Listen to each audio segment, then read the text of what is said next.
Steve Dangle Podcast. Powered by Sports Interaction. Wanna bet?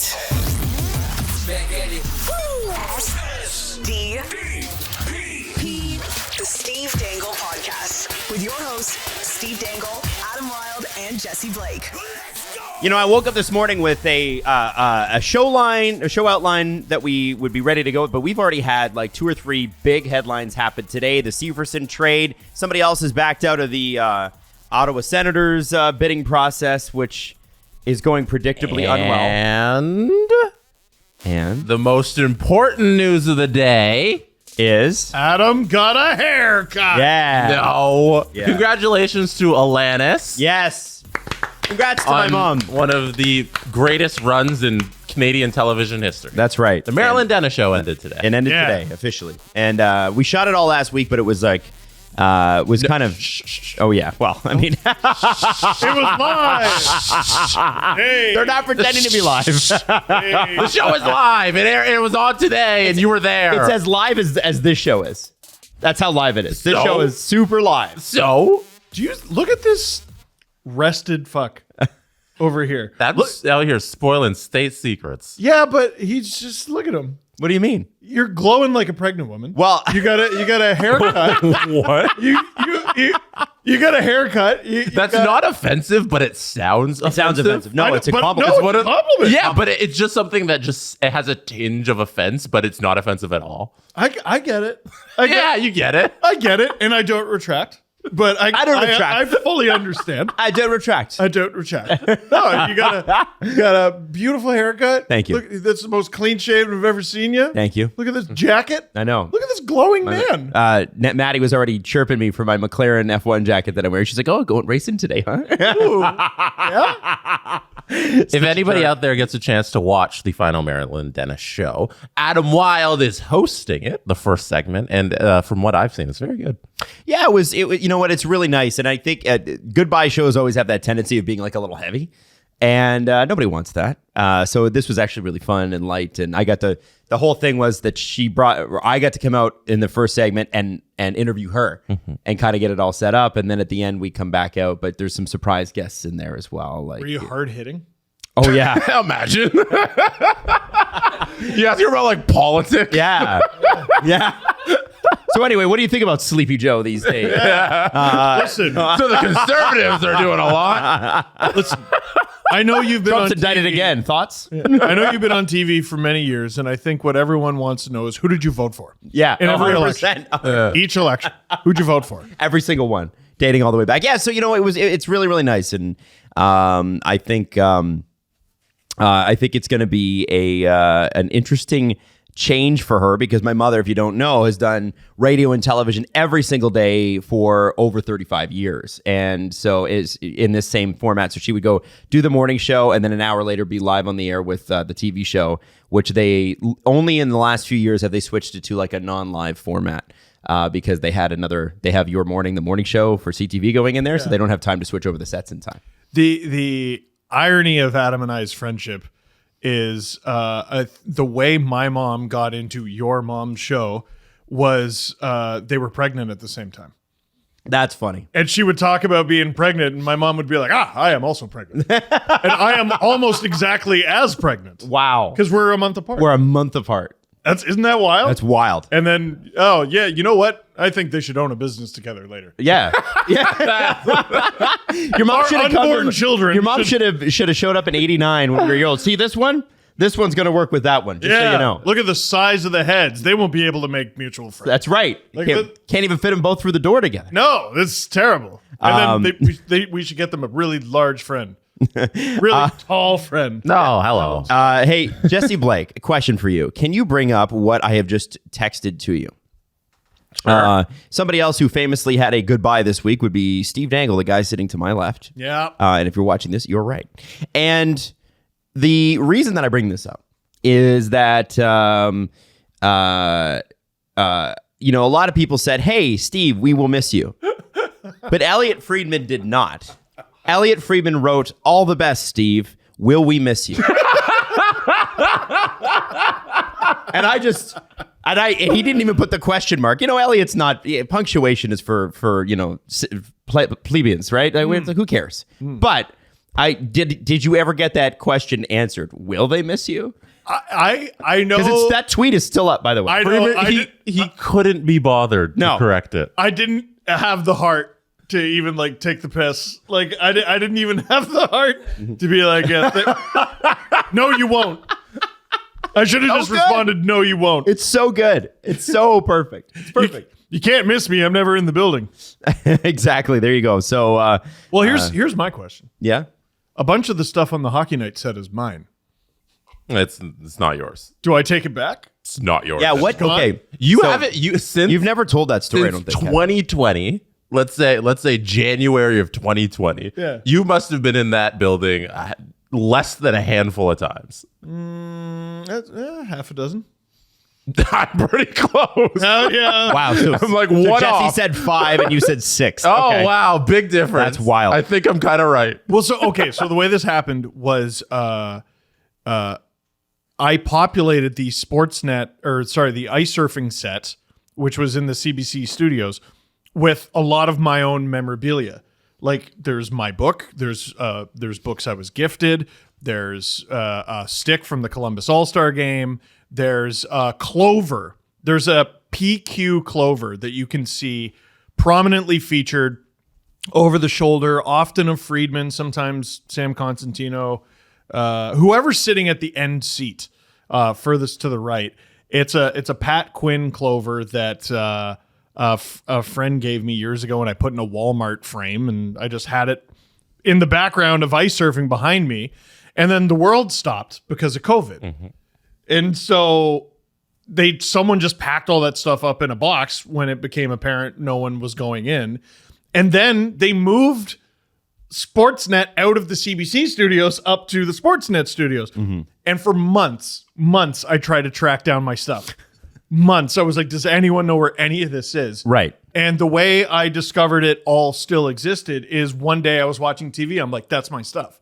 So, do you feel like maybe this is your this is your contribution to hockey history, that your stuff is on the Hockey Night in Canada set and that you should keep it there? I have sort of thought of that. Have you given that a thought? Because I feel like I did take one thing back. Like, are you really going to say this? No. Are you really going to? I took one thing back and no one even asked if it was gone. Oh, yeah? It was my Curtis Joseph mask. It's in the background of all my LFR videos. Oh, good that you brought that back. I think you need to keep that. I had to bring that back. The rest of it, though, do you really need it? No, but I want I mean, it's not like you don't have stuff. Okay, well, then send them an email. There was one book I got from an author named Krista Collins. It's about like the first woman to ever play professional sports. Yeah. It's a novel. And I was like I'm like, it's cool that it's on the set, but I wanted to read that. You could just get another. Yeah, Can I get another copy? They never made any other copies? One's free. No. Okay. This one's free. That's free. Well, if it's free, it lasts forever at Steve's house. Hey, listen, as to quote Jesse from last show, it's not a series until you play a game at home. Or lose a game at home. And they haven't even lost at home yet. The Florida Panthers win last night in overtime. We are going to talk about the game in just a second, but first, I want to jump into Dave here, and then I want to come back with it. That quote. What's the quote? So that quote, I got tagged on it on Instagram because underneath one of the NHL's Instagram posts, somebody wrote, "Series don't actually start till a home team loses." Oh, and that comment had 630 likes. Somebody else tagged me in it. They're like, hey, the series doesn't start. I chirped you in today's Cup Check video that I don't think is up yet. Oh, yeah? Because you fucked the quote up. What do you mean? It's series doesn't start until you lose at home. Yeah. No, it's not you lose at home. It's someone loses at home. No, yeah, that team loses at home. Yeah, but it's not like teams are like, oh, great, we lost at home. Now we can start. Yeah, that's what I'm making fun of. Oh, so I fucked it up. Yeah, what are you talking about? Off to a rip-roaring start here, I was gentlemen. making fun of the old quote that the series don't start until somebody starts home. By the way, have you, Devil's in the details. What are you talking about? What are you talking about? I'm We distracted. went over this last show for like 40 minutes. I'm distracted because you have ice surfing. Steve up. has ice. Yeah, I was trying to get the old videos of ice surfing, but the Sportsnet player was being kind of wonky. So I didn't throw to it, but thanks. Sportsnet player? Thanks. No. Anyway, listen. I worked there for a week. Let's talk to Dave, who's waiting on the line. We're going to talk about the Stanley Cup odds, and then we're going to actually talk about what happened last night after You Can Bet That. You Can Bet That with David Bastel. Brought to you by Sports Interaction. Get in the action and make a play. 19 plus. Please play responsibly. Florida and Vegas, it's going to at least 5 games. Dave Bastel, we get a game Saturday night in Florida. It was obviously a big, gutsy win yesterday. What are the odds now? Is Vegas still a favorite in Florida? Like, how does that work? Oh, yeah. Florida, slight favorite at Sports Interaction. A 185 compared to Vegas at a 197. 185 to 197. Over under 5.5 goals, guys. I mean, they are at home, right? Yeah. Most of the time, the home favorite is a larger favorite than it is, but I don't know. There's some pretty good arguments to be made that, you know, Vegas could have been up 3-0 heading into Saturday night. But how do you guys look at this one? I think I want the over. On the goals? Yeah, you said it was 5.5? 5.5. Yes, sir. I think we get a Over high scoring 180. affair. 180. Yeah. See, so the reason I disagree with that is normally the high scoring games happen at the beginning of the series when the teams are figuring them out, figuring each other out. And yesterday was tight. I think the hose is about to start going down to a trickle. Where's this analogy going? I think he started somewhere and he's like, I don't know where I'm going to go. But I'll That's find exactly it. what happened. I'll Adam. find it. That's exactly what happened.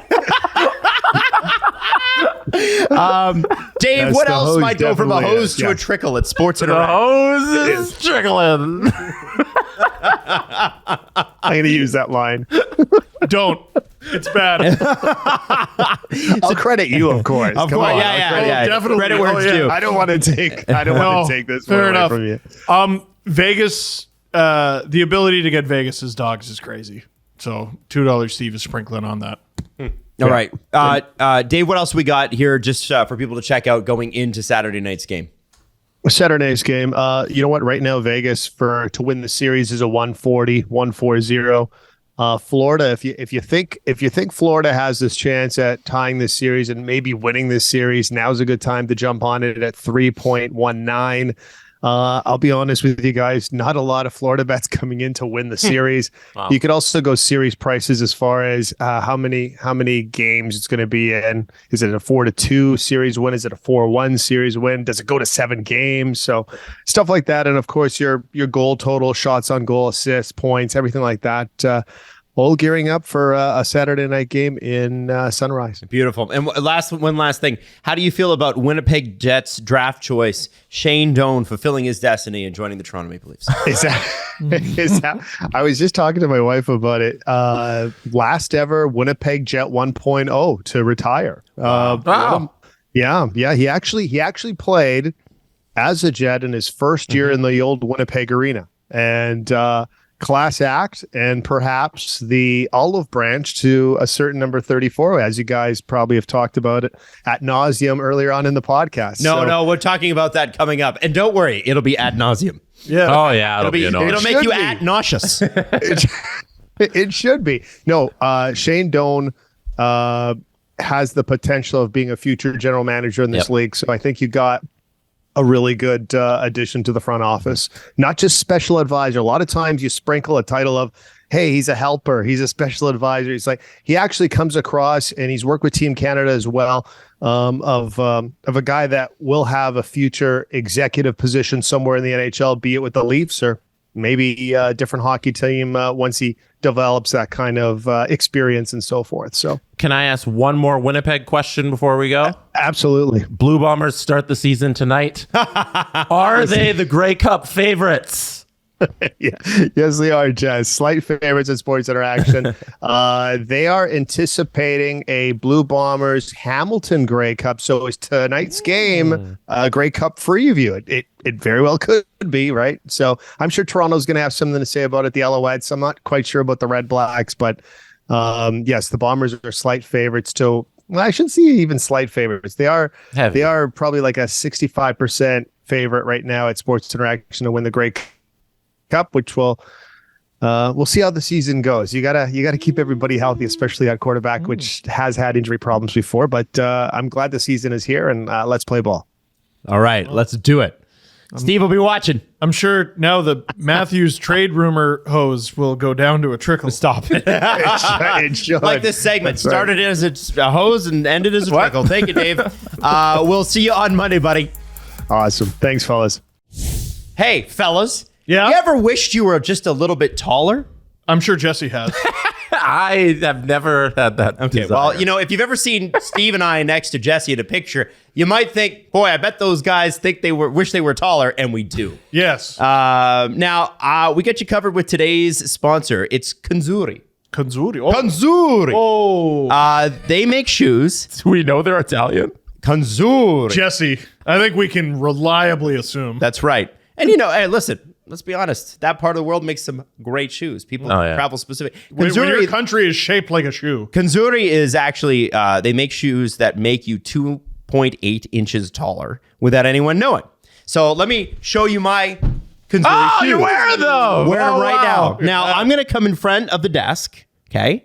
And you're going to have to see what I look like standing on my bare foot and then standing in my Kanzuri. Kanzuri. All right, you ready? Okay. Yeah. All right, Let now. me see it. So, Let me see it. I'm going to... This is definitely not going to work. Okay. But Patty camera work. No, it's this going to work. is- Oh, yeah, totally. Me on my foot, Yeah. and then this is me on my Kanzuri. Oh. You have to look. Look at the nipple line. All right, there's the nipple This line. is, Whoa! Look at those. Yeah. that's it. Anyway, listen. 2.8 inches taller, and as we all know, sometimes 2.8 inches is all that you need. That's all What? that you need. What? Girls get heels, they get makeup, they get push-up bras. Why can't men get a The confidence shoes boost look too? good. Put them back on the table. They do. They actually look great. And the thing is, like, you can't tell. See? Like, you Yeah. can't tell that there's like a lifted inside of it. It's pretty cool.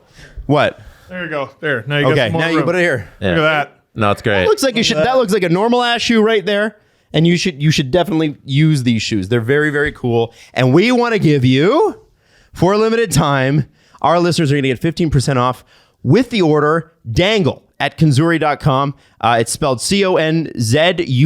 Kanzuri. Kanzuri. This site is already 30% off, and with your code, you get an extra 15% off. What? So to buy these shoes, you're going to get 45% off your entire order. What? Okay? All you need to do is help us out here.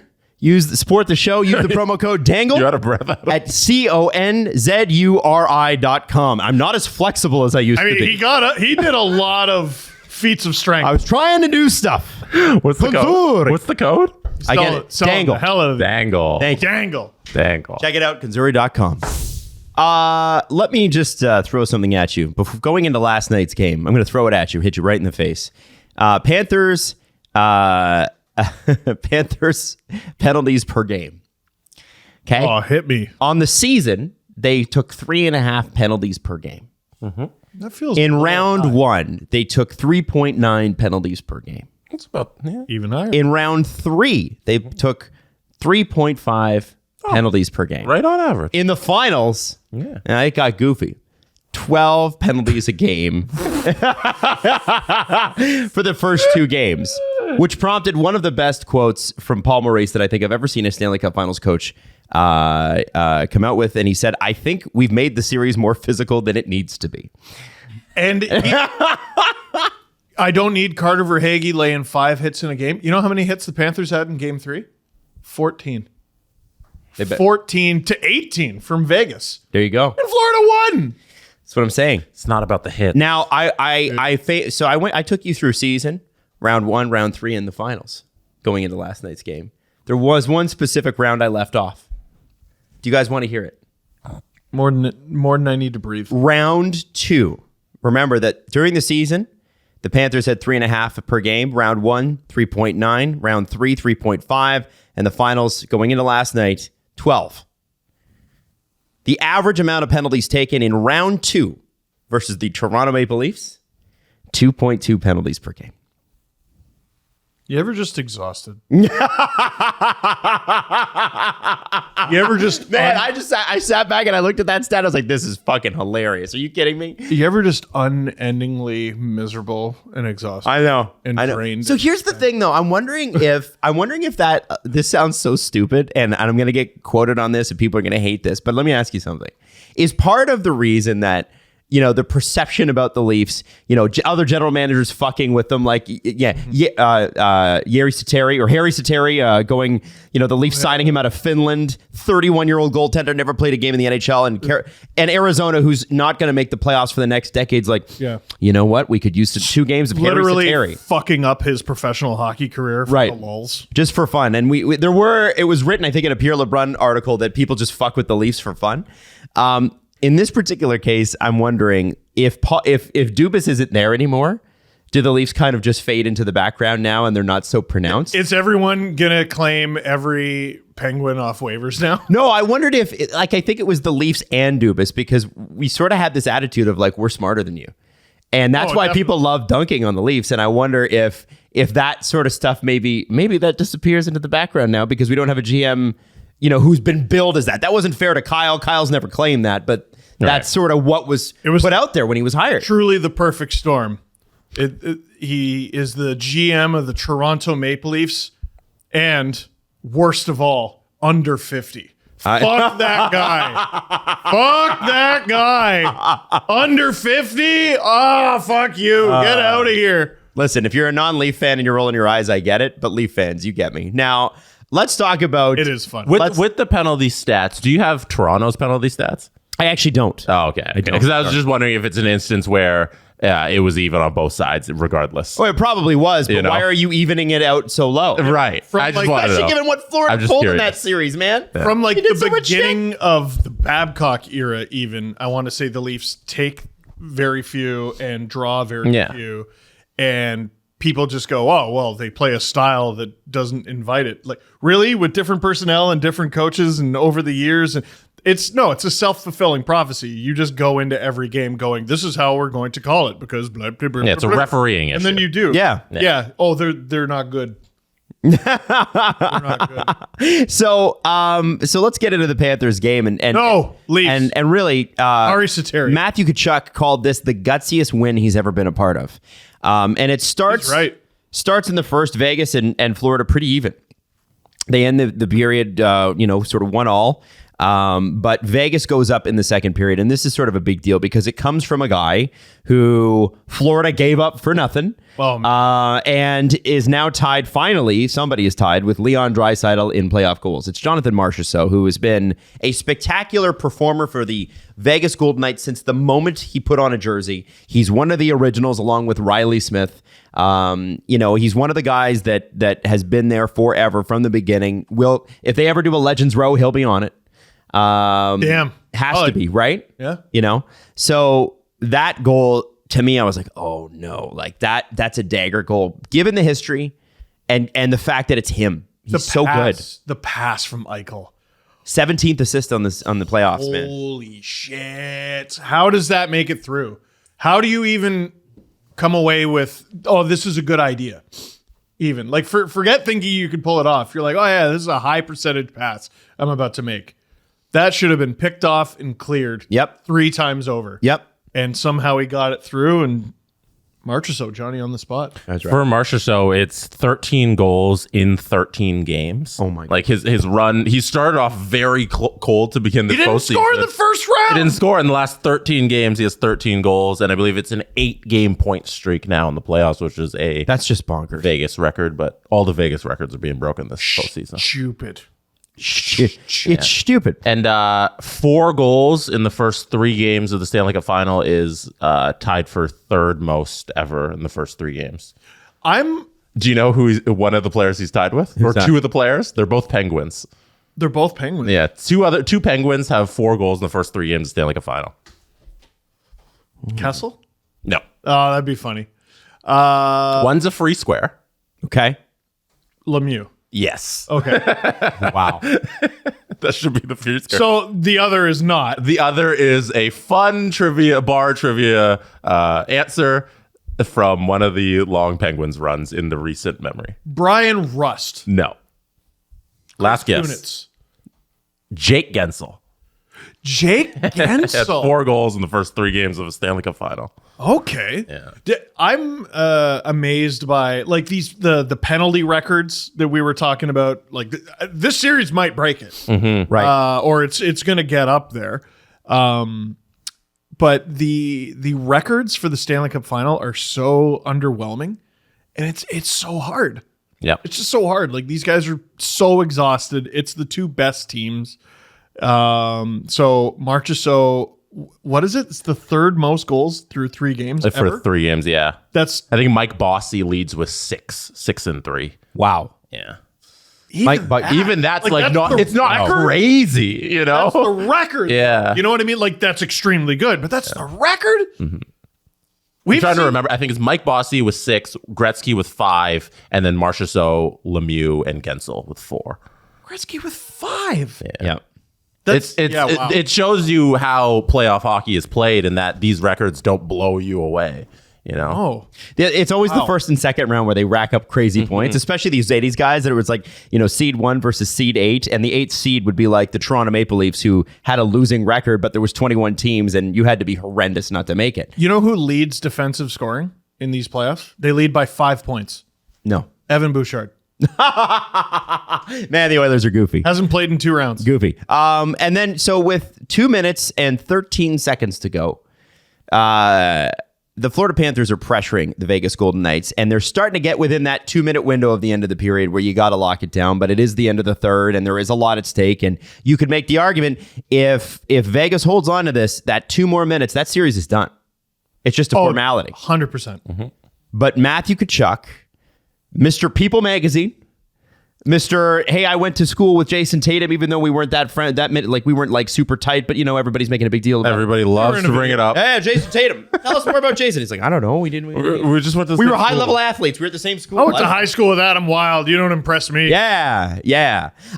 Matt Tkachuk scores, and it's assisted by Carter Verhaeghe and Aaron Ekblad. Carter Verhaeghe having an unbelievable playoff as well, and he'll come back later. Yeah. But can we talk a little bit about Matthew? Can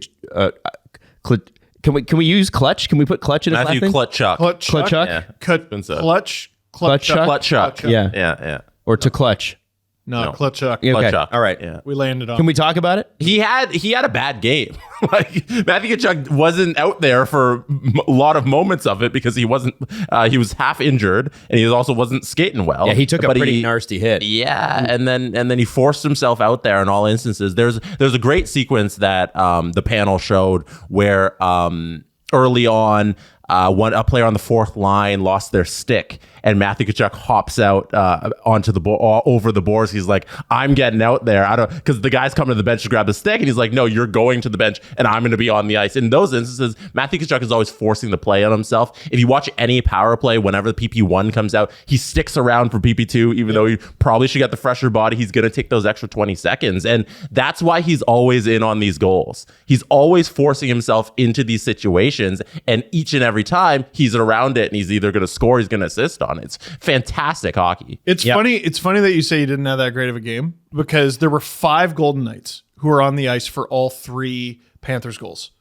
White Cloud, Haig, Stevenson, Stone. Who's the other guy on that line? Whoever the other guy on that line is, they were out there for all 5 goals. There was only one Panther out there for all 3 Florida goals. Tkachuk. It's unbelievable. Like he's just.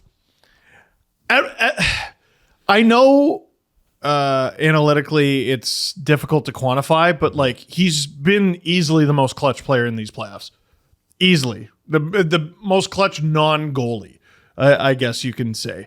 The amount of game-winning goals, the amount of game-tying goals, the amount of final 3-minute goals, however you want to quantify it. Like, he's absolutely ridiculous. And whenever you need one, he's there. Yeah. And for me, like the defining moment of if Florida does something crazy here and goes on to win the Stanley Cup, the defining moment might be Barbashev and I think it was Marchessault on a 2-on-0 just before we're talking about this Tkachuk goal. They come down the ice. It's just clear path to the net, hits the post. Oh, it was 3 minutes to go just before they pull the goalie. Barbashev goes off the post, the puck in the corner. They come down the other end, they pull the goalie and they score. That could have been the entire series if he just finishes that play. I give them credit though, because if it was the Leafs, they would have passed it 40 times and missed the net.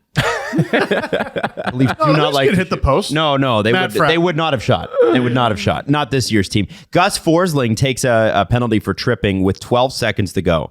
And you think about the playoffs, and you think about the third period in Game 3. It's the first time we've seen a Panthers Stanley Cup home game since 1996, and the ref is gonna call Gus Forsling this is something that does not happen in the playoffs. However, it was an even up call because it wasn't an even up call.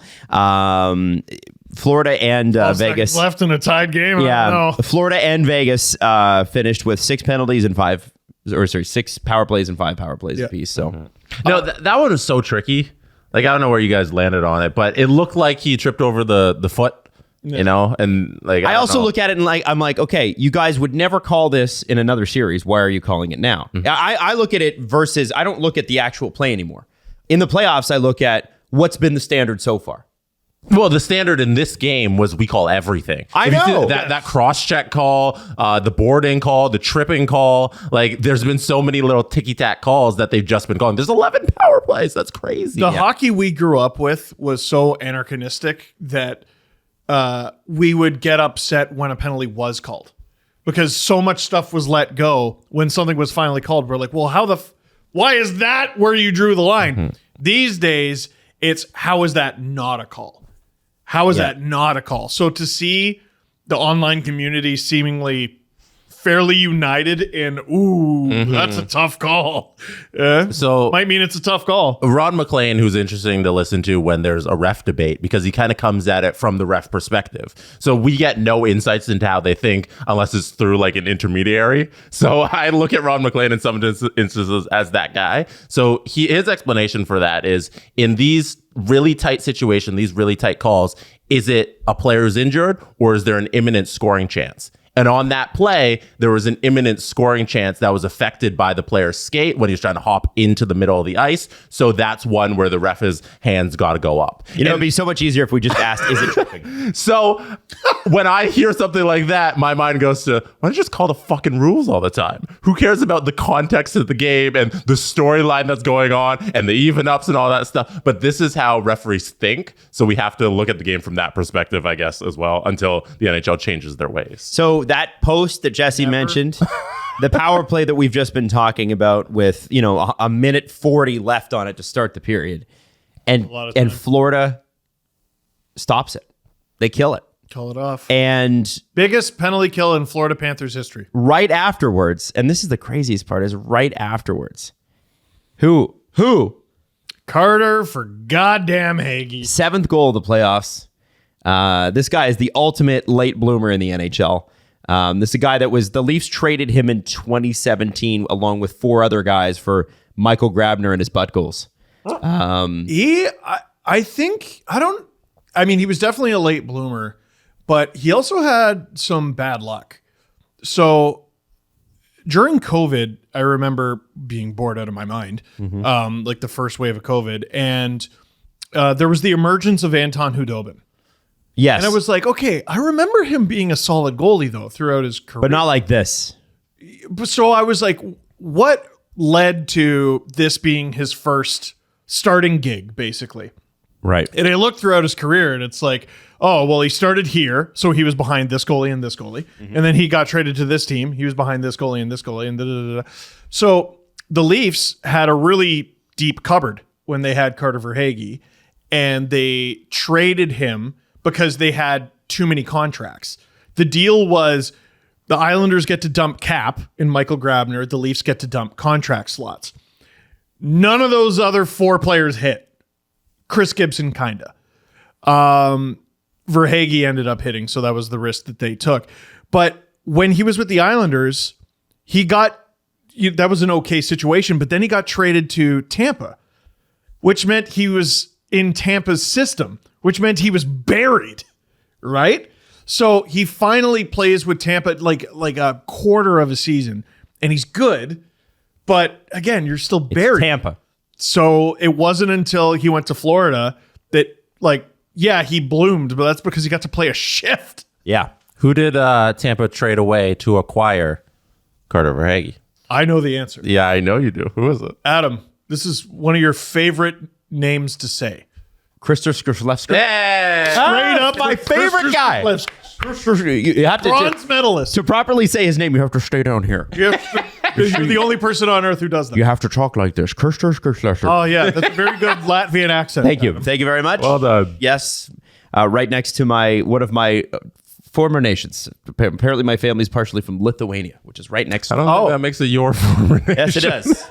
I show up to Lithuanian night with Jonas Valanciunas. Oh, yeah? For the Raptors. You and Jonas? Waving my Lithuanian flag. Hey, Jesse, everywhere. want to come to my house in Toronto tonight?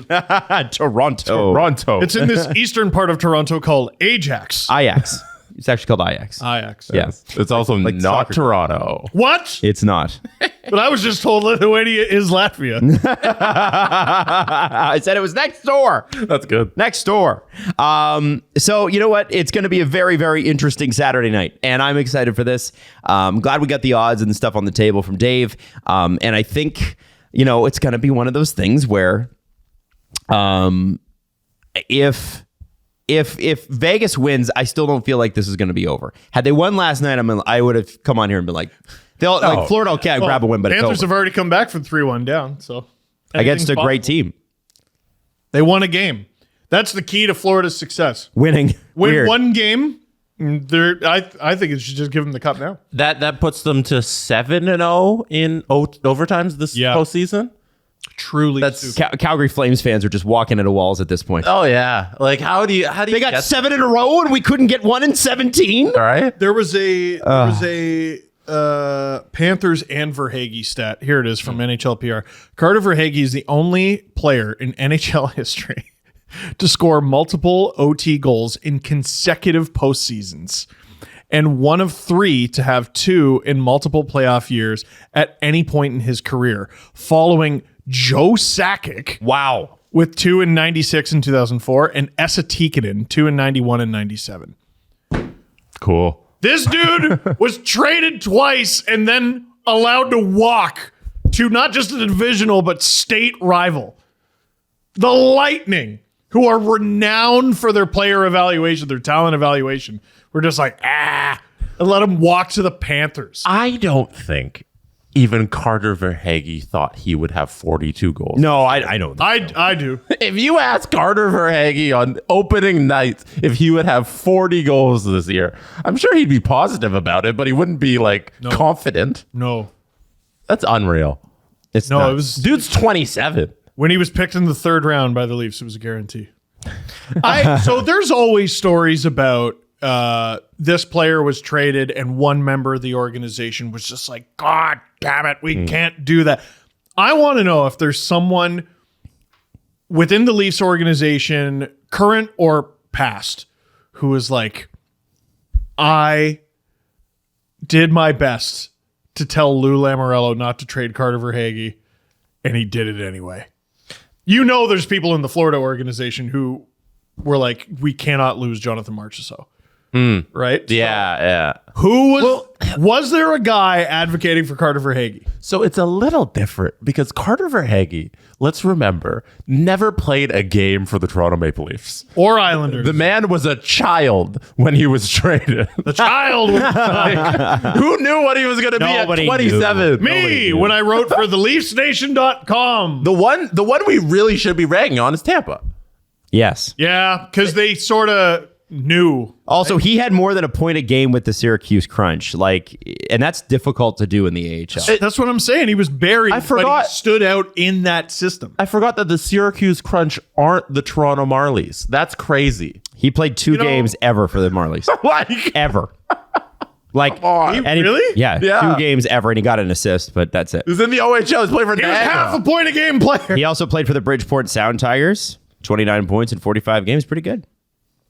I'm going to fight you. The dude I'm was just saying. in the OHL when he got traded. Let's get mad at the Leafs for it, though. Poor asset management. Fuck them. We got to do it. Here, and then let's make a clip video and be like how the Leafs could be Florida right now. Yeah. And then have me going. Let's do a TikTok thumbnail. video where it's just Verhaeghe goals to like really loud techno music. And interspersed with the crying Jordan meme and a Maple Leafs logo underneath it. Yeah. You know? Yeah. That's what we need. Emojis. 100%. We need memes from 10 years ago. Copenhagen. I did always like the crying Jordan meme. I thought it was funny. It had a moment. old, eh? It had a good moment. The Leafs, speaking of, added Arizona legend Shane Doan as an assistant general manager. It hasn't been announced yet. I forgot this happened. This happened. And you're supposed to do a video on it. Allegedly. Well, no, he hasn't been announced yet. He left the Coyotes in 2021 because originally he had joined after he retired in 2017. Austin Matthews has several tweets about him throughout his timeline. One in 2017, one in 2019, and this one is, I think, really nice. It's a picture of Doan and Matthews lining up at center ice in Arizona, saying, "Thank you for everything you've done for hockey in Arizona and inspiring kids like me growing up playing the game in the Valley. Congratulations on your jersey retirement, Donor. So well deserved." Now, Austin Matthews grew up a Shane Doan fan, and listen, I have nothing bad or good to say about Shane Doan. I really don't know what he's like as an executive, but this does feel a little bit like, hey, Austin, you probably want to stay, right? Well, I think it certainly helps. You know how we looked at how soft the Leafs have been over the years? Not so much this year, but just over the years. And we've gone, that's not how Brendan Shanahan played at all. Right. Right? Well, now they have a front office that includes Brendan Shanahan and Captain Elbow Shane Doan, who skated like basically horizontally, and, like to just Yeah, especially the hell out of that run they had to the West Final 10 years ago. He was so dirty but so effective. yeah, it's like him and Dustin Brown. Oh in the same yeah, conference. yep. In their primes at the same time. Well, he was back half, but still, made it all the way to the third round. So, like, you got to think that's maybe the mindset he's going to apply. I'll tell you the inside baseball thing about this that's great. So we keep talking about how this is Shanahan's team and everything is Shanahan, and Shanahan front facing. Yep. Then we see the Brad Treliving press conference, and he's a charmer. Oh yeah, I think seems like a good guy. He's a charmer. Shane Doan, I can tell you from my limited experience doing locker room interviews, adored By the media? adored Really? by the media. Why? Yeah, he's just a pleasant, charming guy with good quotes and a nice smile. Now, the AGMs never speak to the media. He's also not an AGM. He'll be assistant. He has the Jason Spezza role. Okay, so he'll be He's assistant assistant, to the regional manager? special assistant to the regional manager. Formerly Brandon Pridham's role. Yeah, well. Brandon Pridham's Okay. AGM right now, right? Now he is. Yeah, But yeah. he got the promotion. Yeah. So, So Shane Doan, he'll be a special assistant to the general manager. yeah, AGMs don't typically talk, but I could. I mean, they could do an announcement. He's a guy that's a very, very valuable piece of the Arizona Coyotes franchise, was their biggest name for 10 years. I can see that they would do a press conference with him. I could see it happening. And they work together. Everyone forgets Treliving and Doan. Yeah. So Treliving was in Phoenix. can I read this thread from Craig Morgan? Because, Brad Treliving was the AGM in Arizona, and that's how they got to know each other. So this is what Craig Morgan said. It is no secret that Doan has wanted to be more involved in hockey ops than he was with the Coyotes. His experiences working for the league and Hockey Canada helped build his knowledge base. Doan and new Toronto GM Brad Treliving have also been good friends for a long time, a relationship that was forged while Treliving was the AGM in Arizona. Treliving has described Doan as a great hockey mind. Obviously, it is the Coyotes ownership group's prerogative to structure their executive staff as they see fit, but Doan was not content with what was perceived as more of a ceremonial role, and it's another blow, a big one, to watch the franchise greatest icon walk away. Whoa. So, he wanted to move up in the world, and the Leafs and Brad Treliving gave him that opportunity. And to be honest, to hear Craig Morgan say something like that, it's another blow. Craig's been on the cutting edge of the reporting down there and has been very, and I think rightfully so, rah-rah Coyotes. Optimistic. Yeah. And I think, and I don't mean to take that away. I mean that as a compliment, right? There's so many people that are down on them. Well, he's always been the one going, hey, let me clear this up. It's not as bad as you think. There's not a lot of people who are like, nah, the Coyote situation's fine. Yeah. So for him to say that, I think that really says something, right? Like that does mean something. And I'm curious about how this all plays out. I don't know what this means for the Toronto Maple Leafs, but it does mean a sort of a different, this is a different group with a different mindset that's going to look at it. And I actually like the fact that they seem to be fusing Brandon Pridham. Lawrence Gilman, I guess, is not involved in any hockey-related decisions anymore. He's managing other things. But it's Treliving, Doan, Wickenheiser, and Hardy. And Pridham? Not Pridham? Pridham's in there. Oh, yeah, it is. You said Doan instead of Pridham. My bad. Oh, wait. What? Well, you just add in Doan. There's a lot of cooks in that kitchen. There's a lot of people work there. It seems like they're fusing some new ideas to what the ethos has been, though. And, maybe I don't think they're just going to go out and get players that play like Shane Doan because Shane Doan's here. No. But I definitely would love to know what, Shane Doan values. And I would love to know a little bit more about Brad Treliving, what he values acquiring this summer. Because there's a ton of cap space. There's 10 unrestricted free agents. Well, this is going to be a different team. There's value in having a former player voice that people will listen to. Mm-hmm. I think that's sort of what Spezza was. We saw in the Amazon documentary, Sheldon Keefe sort of used Spezza as a, hey, can you please deliver this message? Yep. Sort of thing, and let me know how the guys are feeling. I think Kyle used him in a similar way. Brad Treliving, I don't know if everyone was like, yeah, we respect your resume from the Columbus Chill. Is that where he played? The Columbus Chill.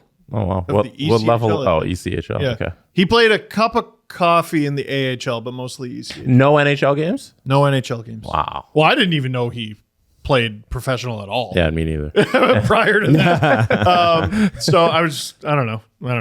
And he played with Kekalainen and Cheveldayoff. And oh, nice. I didn't know any of these guys, what their careers were, really. No, it's one group of 200 guys. It's one group of 200 guys. We know that. The hockey men. But, Doan's got a stellar NHL resume, and I think that matters. Mm-hmm. I think that matters to maybe not everyone on the team, but some guys. And the fact that he was basically Matthew's childhood idol is pretty mint. And then to Adam's point earlier about how much Shane Doan is liked and respected, the reason when Shane Doan was leaving the Coyotes and it was a big media deal that this Coyotes didn't really want him anymore and all that was because he was so well liked. It became a story that he couldn't play anymore. He wasn't up to par, and the team made the on-ice decision, but it really hurt because he was so well-liked in the organization and amongst the fans and amongst the media. I remember the end of his career was kind of tumultuous. Yeah, that's the era I'm talking about. Yeah, and I remember somebody, I think you were on stage at some Puck Talks or something with Myrtle and somebody else. Anyway. LeBron? No, it wasn't LeBron, but it was anyway, long story short, somebody asked James, how do you feel about the Coyotes' poor treatment of Shane Doan, and how could they have done it better? And James, in his very dry sort of way, was like, I don't know what the Coyotes could have done differently. He's not an NHL player anymore. Yeah, but everybody was upset, and it looked like he was being treated so poorly because everybody liked him. Yeah. What I will say is that I really like the fact that he is a very competitive person. Yeah. Haley Wickenheiser's a very competitive person. They're athletes. They understand the grind of it all. And if you can fault the Leafs for anything, and this goes back far before this generation. Just one thing? Well, for any, it's the sort of sometimes perceived lackadaisical approach. And I'm not just talking about this core four. I'm talking about the Muskoka Five and whoever else that you've mentioned, before. Hap Day. Hap Day, known for being lazy. He didn't pull up his bootstrap. That's Charlie right. Conacher. He just got back from the war and now he doesn't want to train? Come on, Hap. Skates used to have bootstraps back in the They day. did. Oh yeah. Yeah, you had to wear suspenders. No. So all Babe died, didn't sharpen his own skin. that's right. That's right. Sprague Cleghorn? Yeah, that's That a to me good. is That's the a best good hockey one. name of all time. Great. Oh name. yeah. There should be a And top Odie. 10 hockey names of all time, though. Sprague and Odie Cleghorn. Yeah. Nikolai Habibulin's got to be on that list. What a great fucking name that is. Zarly Zalapsky. Yep. Great. Jacob name. Tutu is always one of my favorites. Yeah, love that one. Yeah, also good. Jordan Tutu, who's real. Oh, sorry. Jacob Tutu is the show, isn't it? Oh, yeah. Yeah, I think it is. I think that's the kid show, and I mixed the two up. Well, Jesse's a big Disney Junior fan, so you will be. Am I? One day if you have kids. Are get you and ready. Everly watching a lot of Disney Junior? Oh, Yeah. you It's good programming. Well, Disney Junior, she's graduating out of now. It's Frozen, and just so you know, as soon as your kid watches Frozen, no other movie has ever existed, before or since. Sometimes you can break out Frozen too, but the original Frozen, for some reason, That's it. everybody's obsessed. That's the only movie ever. And I know all the words now. Aw. Yeah. So I sing them in the kitchen, and she gets mad at me because I'm terrible. I got Steve and his wife SL and Leo tickets to Disney on Ice. Yes, you Yeah, did. you did. That was the Frozen one, right? It was, except afterward you quiz your kid to see what they took away. And it was, the vast majority was like Maui and Frozen, and there was Rapunzel in there, or Tangled. And we're like, what'd you see, Leo? He said, I saw the crab. For Little Mermaid? Yeah, and like I think we like got there late and missed the Little Mermaid part, and Sebastian was out there for so little of it. He's like, I saw the crab. We're like, okay, cool. Just like at the zoo. What was your favorite animal? Goose. Elliot Friedman has also reported that the Leafs have met with Sheldon Keefe a couple of times. And if he's back, he will be signed to an extension. And it looks like he will be back. They're going to sign him to at least a 1-year extension, because if you have a lame duck coach, chances are your players can just tune him out if they don't like him. Sure seems like he's getting fired at some point, eh? I feel the exact opposite of that. Yeah, I think honestly, I think what's happened here is Shanny really likes the system that the Leafs had in place before. I mean, it is his system.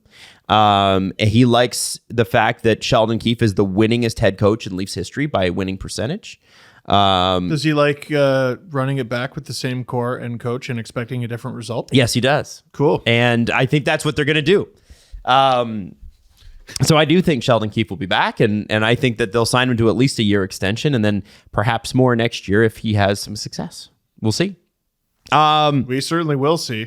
As expected, and I'm moving on here to We don't want to do the other one? What's the other one? The other one I think is the more important quote. Which one? The stuff I sent you yesterday. Bring it up. I have no idea what you sent yesterday. The core four. No, I have no idea. So go ahead, bring it up. Bring it up. I have no idea what you're talking about. Okay. What do you have? There was reports yesterday from 32 Thoughts that they want to De-emphasize the core full. yeah. The people were upset about the core four.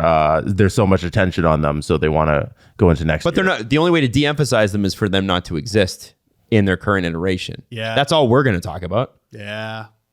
The more Sorry, Jesse. I'm just looking at it now. I apologize. So much happened yesterday. a lot. So my apologies. I'm Hold on. How did they say they want to de-emphasize it, Jess?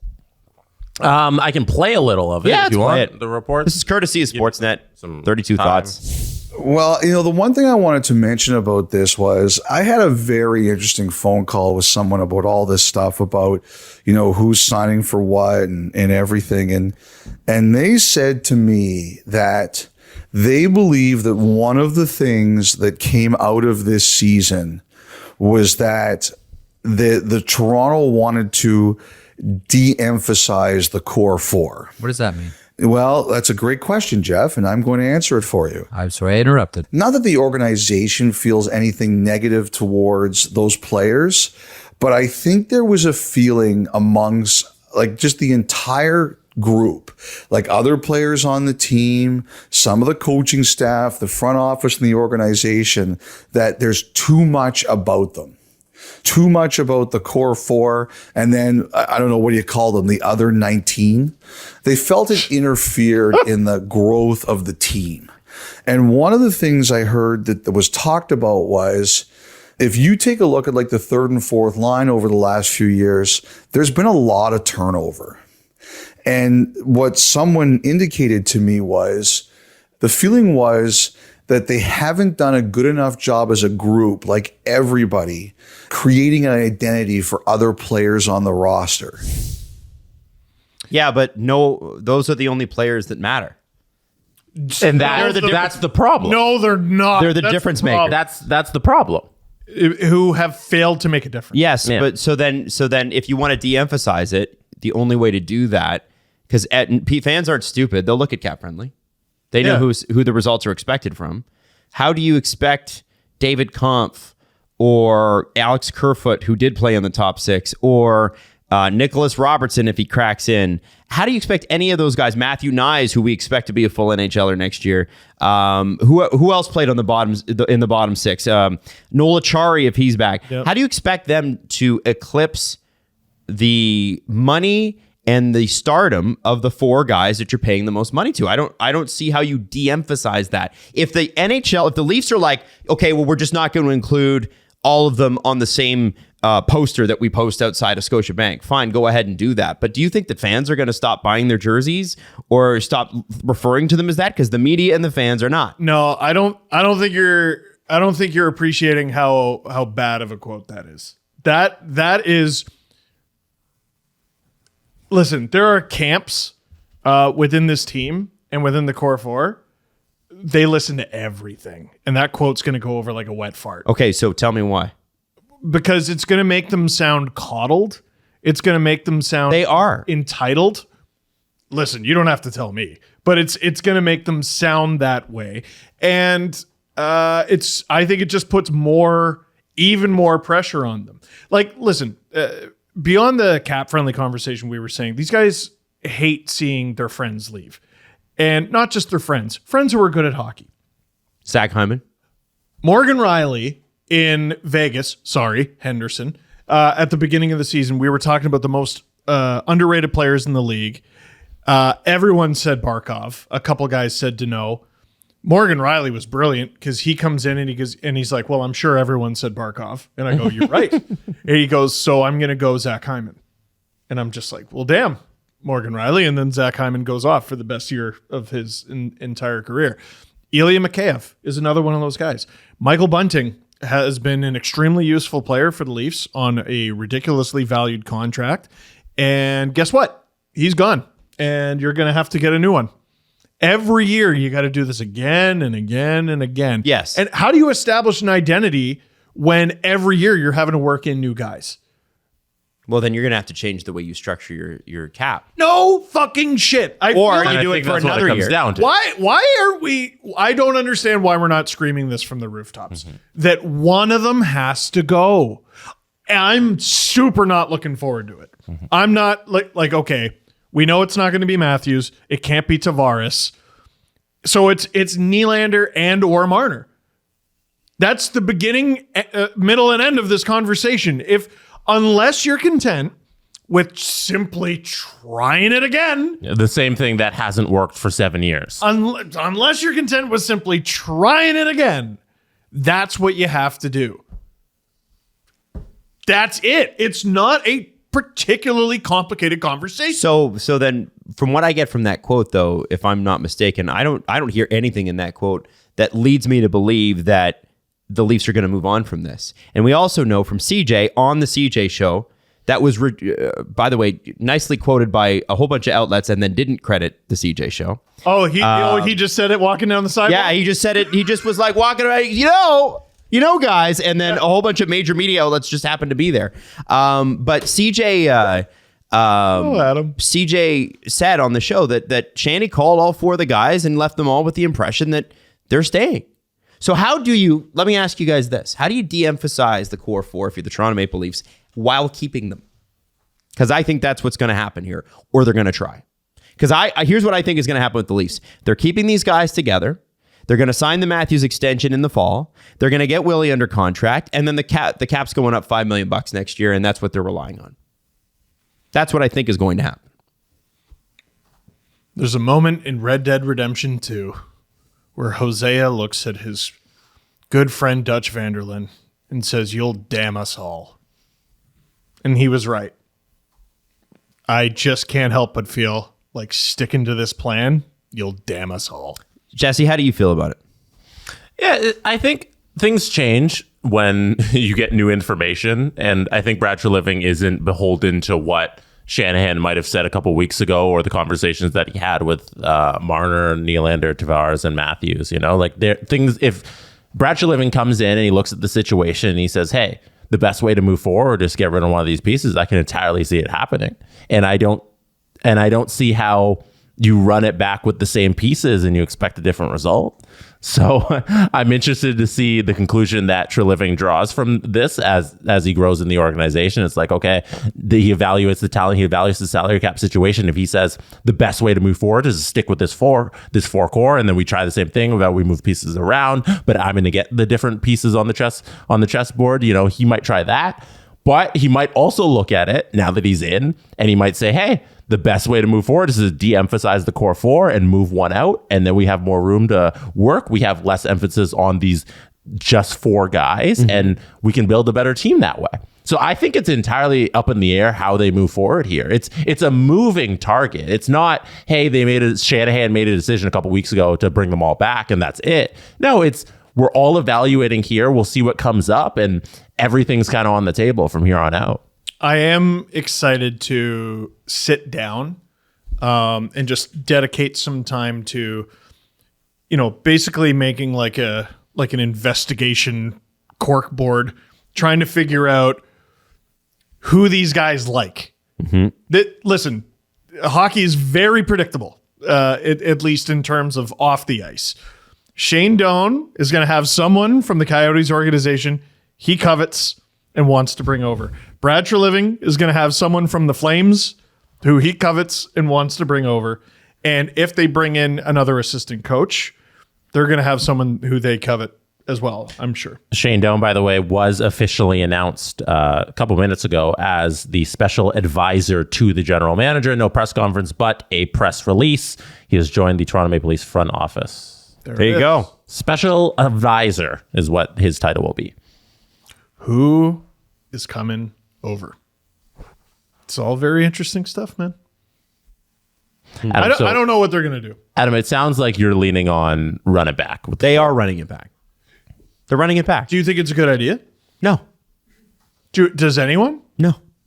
So why are they doing it? Well, What the fuck are we doing? So why are they doing it if it's not a great idea? I think that they think it's a great idea because I think their argument is going to be, okay, if not then who? And I would answer that question with a question of, is that not your job? And this is the problem, right? People are like, well, we couldn't make a trade. We might not get a good player back. Well, it's your job to make a trade and make sure you do. They're going to blue wedding one of these motherfuckers. Like, look, okay, we're going to get to them in a little bit here, but look at what Columbus has done in the last couple days. The Leafs have not had great defense the majority of this era, last couple of years excluded. They've had really good defense last. Yeah. Columbus is rebuilding their blue line. They've been able to pull off Provorov and Severson. And was Severson. I right or was I right? Yeah, they're not going to be able to sign these guys. They're going to have to trade for them and way overpay. Yeah. But I mean, they've added major pieces to their blue line. What the Toronto Maple Leafs, I think, a little bit they need to be bold. I think it's got to, if you're Shanny, if you're Treliving, this can't be about job preservation. It's got to be about, because the easiest Brad, you're good for minimum 3 years. Like, yeah, you're not getting fired. Yeah, especially as a NHL GM in Canada. Just do some shit. You're here for a decade minimum. Do some shit. Yeah. I think that they are going to run it back because I think that they are into their process. And I don't think Dubas was the only process-driven person there. I think they all are like this. They're into their process so much. They've staked so much on this. How does Shanahan go? Like, honestly, ask yourselves this. How does Brendan Shanahan go to that group of people, that mysterious, faceless group of people we call the MLSE board, and say, we're going to trade Mitchell Marner? If I'm on that board, I'd be like, you just spent the last 5 years after that extension kicked in or whatever it was, telling me that you can't trade any of those four guys. What's changed? Well, the results haven't been good. But Channy, you told me they would be, and they haven't been. I agree. So who? So They're already married to this guy. Yeah. They've already decided the sun shines out of his ass. And listen, Otherwise, he'd be fired. I want the sun to shine out of his ass. Yeah. I want them to win cups, man. I'm ready to bask in the sunshine, firing right out of Channy's cheeks. I'm in. Damn. I'm in. What a visual. Just win a cup first. Win me a cup, and then I will look all the sunshine you want. Jesse, new T-shirt. And I think I think you guys are right, though. I think listen, I think, Cam Sharon, somebody who obviously worked within the organization, he's a fascinating follow because he really represents, at least to me publicly, so much of what the inner workings were under the Dubas regime, whether you agree with him or not. I think he's fascinating. And I think he's got a really defined set of, here are my principles, here's why I defend them, and he can defend them. And he does it regularly in The Athletic. I especially like what he has to say about officiating and George Parra. Yeah, I love that. I absolutely love that. But I do want to say that I think that,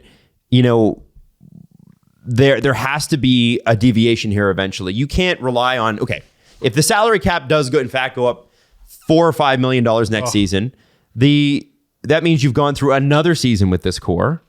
In theory, Nylander and Matthews are going up. So that $4 million that you're supposed to see at the end of this, is it really worth that much more? There's no way William Nylander is a Toronto Maple Leaf in 24-25, right? How does that work? I think you have to, if you want to keep him, you're looking at, because Marner's got 2 years left, and you're looking at Tavares with 2 years left, and you're going, Willie, can we somehow squeeze you in so that you're still here when Tavares isn't? That's what I would love. Yeah. You make that transition and maybe Tavares comes back, but it's like very reduced or something. Yeah. But I don't know. I really hope they can figure out that contract because it could be really rich if he has a 50 or another 40 goal season. If they're relying on the cap to go up, they've learned nothing. That was the bet they made last time. That was the bet they made last time. And yeah, It was a good bet. it's a good bet that a once in a century pandemic won't happen again. Yeah. In the next, 3 years. Buddy, but you're still leaving it to chance. You're leaving it to the economy, the state of the planet, and the whims of a guy who should have retired half a decade ago. Gary Bettman? Yes. You're just the whims. Like, he's the one. Ownership throughout the league wants the cap to go up. Right. And he's going, hold.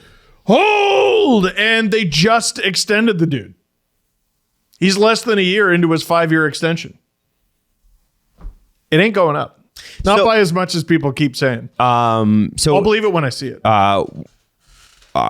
Anyway, I think that it will be fascinating to see what happens here, like I keep saying, but it sure feels like they're running it back. It's always interesting you mentioned Inside Baseball before, when reports like this come out of the Maple Leafs organization, because they're usually not a leaky ship. And it's always interesting when you hear insiders speak specifically to something like this that can be so damaging to the ears of people within the MLSE and the Leafs organization, amongst the players and the management. It's a very fascinating quote. You wonder who it came from, which sides, what's the motivation behind it for it to leak out and then get out there.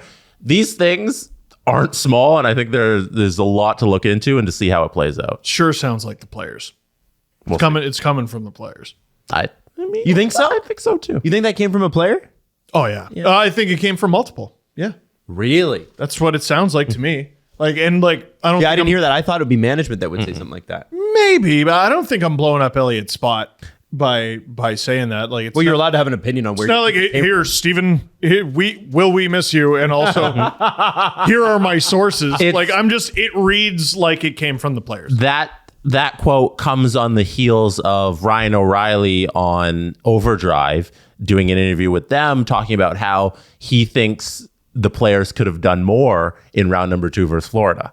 That's a direct quote from Ryan O'Reilly speaking in the middle of June in the Stanley Cup Final, being like, hey, we could have done more. And that's a guy who is here temporarily, who just gets like a peek into what the locker room of the Leafs is and is just honest about it. Like he has he's not beholden to this organization because he wasn't here before. And also he's probably not coming back. He's probably going back to St. Louis. So that's somebody who's speaking freely.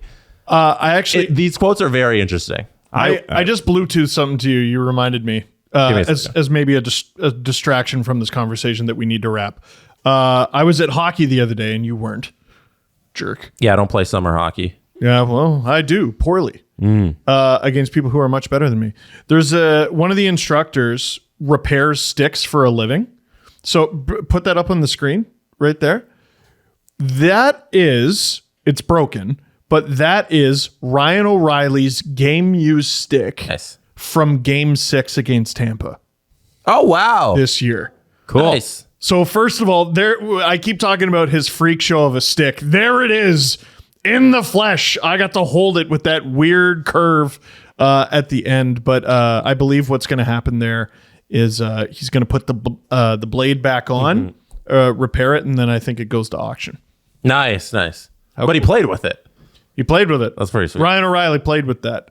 And the instructor, Brian Game, his gloves that he uses are Nicola Obeku-Bells from when he was with the Leafs. That's awesome. Yeah, I gotta post those as well because I don't know how many games could he have possibly worn those for. I almost bought, because Leafs always have their auction of their equipment at the end of the year. I almost bought Jake Muzzin's gloves because they fit my hands because he has big hands too. And I always need the pro hand gloves because the commercial grade doesn't fit my hands. But he has a giant shot blocking pad on the glove, and I didn't want that. Yeah, for me, who's playing the lowest amateur hockey ever, I didn't need this clunky thing on my hands. So although it would have been hilarious if you just drop it down every time Steve tries to take a shot. Yeah. I'm just block every Steve shot. Yeah. Sorry, loser. Sorry, loser. Sorry, loser. I just figured it'd be weird to have this on my hand. I wouldn't get used to it, so decided against Muzzin's gloves. Yeah, that'd be cool. It'd be cool. Just buy them. Put them right here on the desk. I imagine they'd be heavy. Yeah. It just seems like they seem like they'd be like carrying around a couple of 5-pounders. Yeah. Just why not? Why not? You're Imagine Jake Muzzin. how jacked you would get. It'd be good for your biceps for when you're dead. In like a month. Is that how that works? Yeah, I think so. Okay. 1 month gestation period. I like that. 1 month. I like that. It is a great time to be a sports fan. This is going to be a great and massive couple of weeks to come. On the ice, we have the Vegas Golden Knights and the Florida Panthers in the Stanley Cup Finals. And over on the hard court, we have the Denver Nuggets and the Miami Heat in the NBA Finals. And you already know the SDPN will be all over both of those series. For the hockey fans, check out the Steve Dangle Podcast and the Chris Johnston Show. We will have you covered. And the Game Over crew will be back for post games. For hoops, check out S and Lauren on the Objective Basketball Podcast. Watch full episodes on our YouTube channel or listen on your favorite podcast app. We are everywhere. Guys, we're going to play a little game now that we've talked about the Leafs. It's called Where in the World Does Pierre-Luc Dubois Not Want to Be Playing For Today? Yeah. Right? You played the game and watched the TV show Where in the World is Carmen Sandiego? Now it's Where in the World is Pierre-Luc Dubois asking for a trade to? I think the name needs workshopping. We'll work on it. He apparently has indicated, there were rumblings, whispers, but they all came out yesterday, that he is not willing to sign an extension in Winnipeg, even for one more year.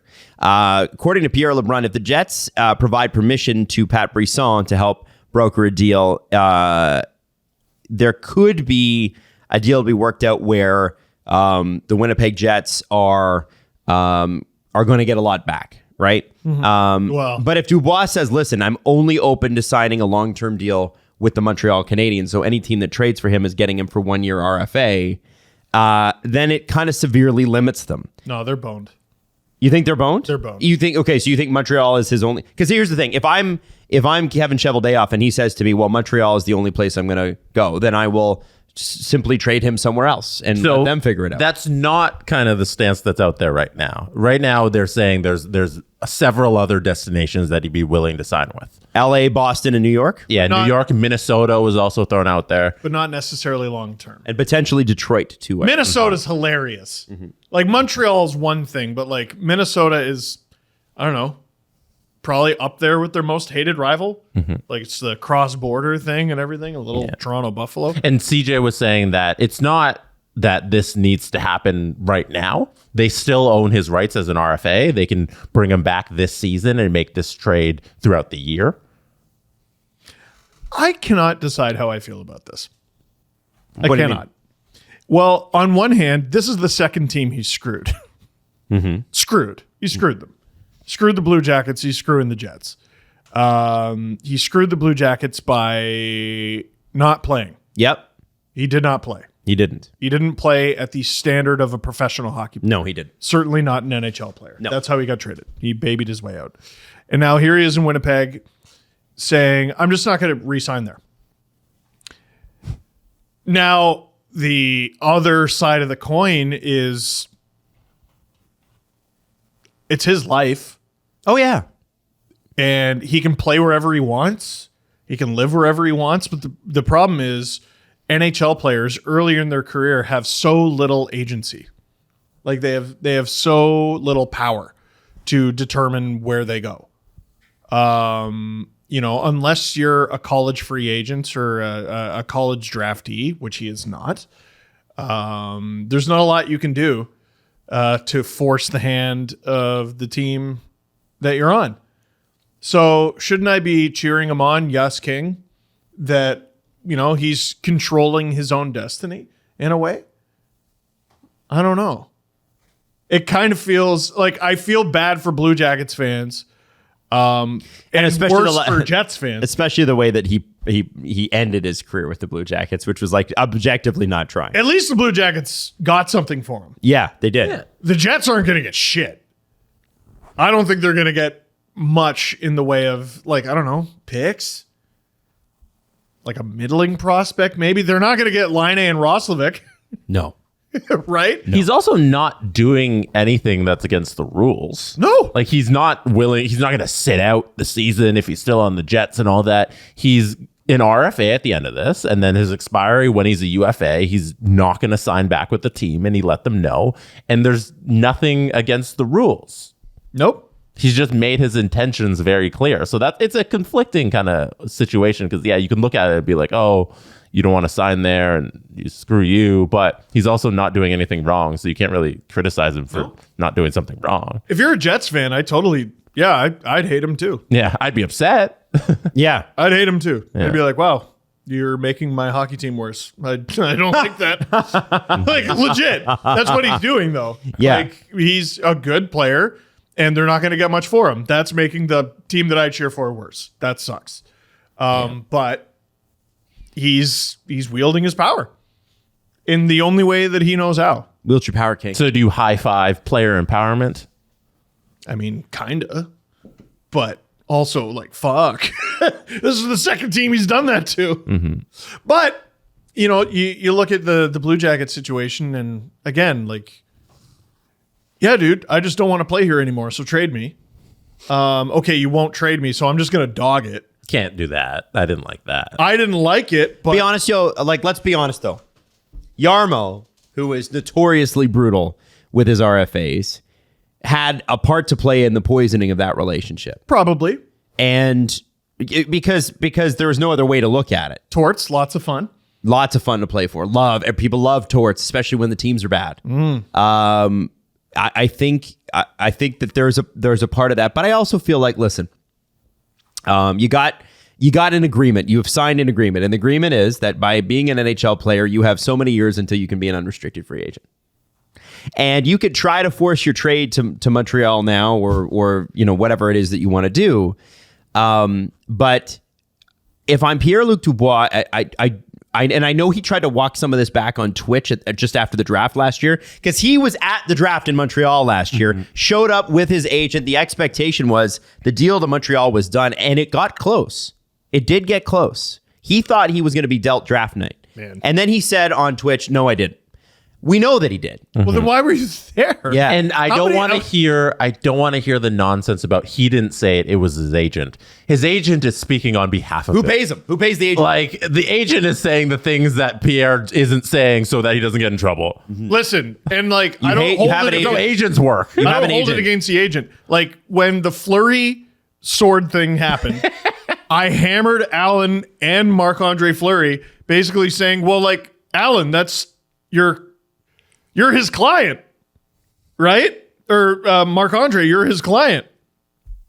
And you know, it obviously didn't damage our relationship too poorly. Then we did a show with him, did an entire podcast with him. But yeah, like your agent ideally argues for your wishes, and if they don't, they're not going to be your agent for much longer. Exactly. So Pierre's saying those things through his agent.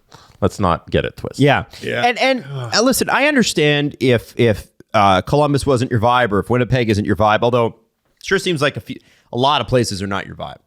Well, it's two. It's two places. It's two. Two of two. And no disrespect to these fan bases or these places. It's two relatively unpopular Destinations. signing destinations, man. Unless you're Johnny Gaudreau. right. Unless you're Johnny Gaudreau, you're right. It's a split personality type topic, right? You just one side you're like, man, what the fuck? Like, what's going on with you? And then I almost said, what the fuck, guy? What the fuck, guy? But then on the other side, you're like, well, he's a player and he's going to use his power to go where he wants to go. I get it. And listen, who wouldn't want to play for the Montreal Canadiens? You're a young center. They need young centers. You're a former third overall, fourth overall pick, and you are going to go play for your hometown team. Yeah, I can understand why you want to be there as they're on the upswing. I get it. I would want to be part of that. If I grew up in Quebec, I assume cheering for the Montreal Canadiens. Hell yeah. I would want to be right on the way up. Imagine joining the Habs now. Oh, You didn't have to sit through those 2 years of dog shit. yeah. And you get to be there for You get to join them swing. on the crest. Oh, yeah. Oh yeah. So my question to you guys would then be like, if he gets traded to a team that he will not sign an extension with, can you get him cheap? And is that fine for one run? There's teams out there that love doing this kind of stuff. I look at a team like Carolina. I think Carolina would be a 1 year swing on PLD, and maybe even they think like, hey, we can convince him if we get him in this organization. But even if it's a 1 year, hey, we'll just have this run with him. That's a great destination for him at this price. Like if they're paying nothing, Carolina seems like an awesome destination for Dubois this Beautiful season. place to live and like One year PLD and you get some more offense, and no winter. Lovely. Come win a cup and then go home. right? I also want to throw this out there. Okay. You know who might be looking for a center? No, it's not happening, Adam. It's not happening. You know. It's a neat idea. I don't need to say it, but you know. You Who? get a young, skilled center, Who? Toronto Maple Leafs. They will be looking at a center this offseason. And one that can push Tavares to the side. They will. Is this We know that. the hockey sweater in real life? What do you mean? Like he he's finds out he was traded to the Leafs and he says, I will never wear that uniform. Just like in the book / cartoon. I mean, okay. Everyone, I like to think about hockey romantically this way. Like we talk about how it's a business, But this is a guy fighting to go to Quebec, right? He's fighting to join the Montreal Canadiens. And for all the reasons we outlined, it's perfectly understandable. Why does he want to come here to Toronto?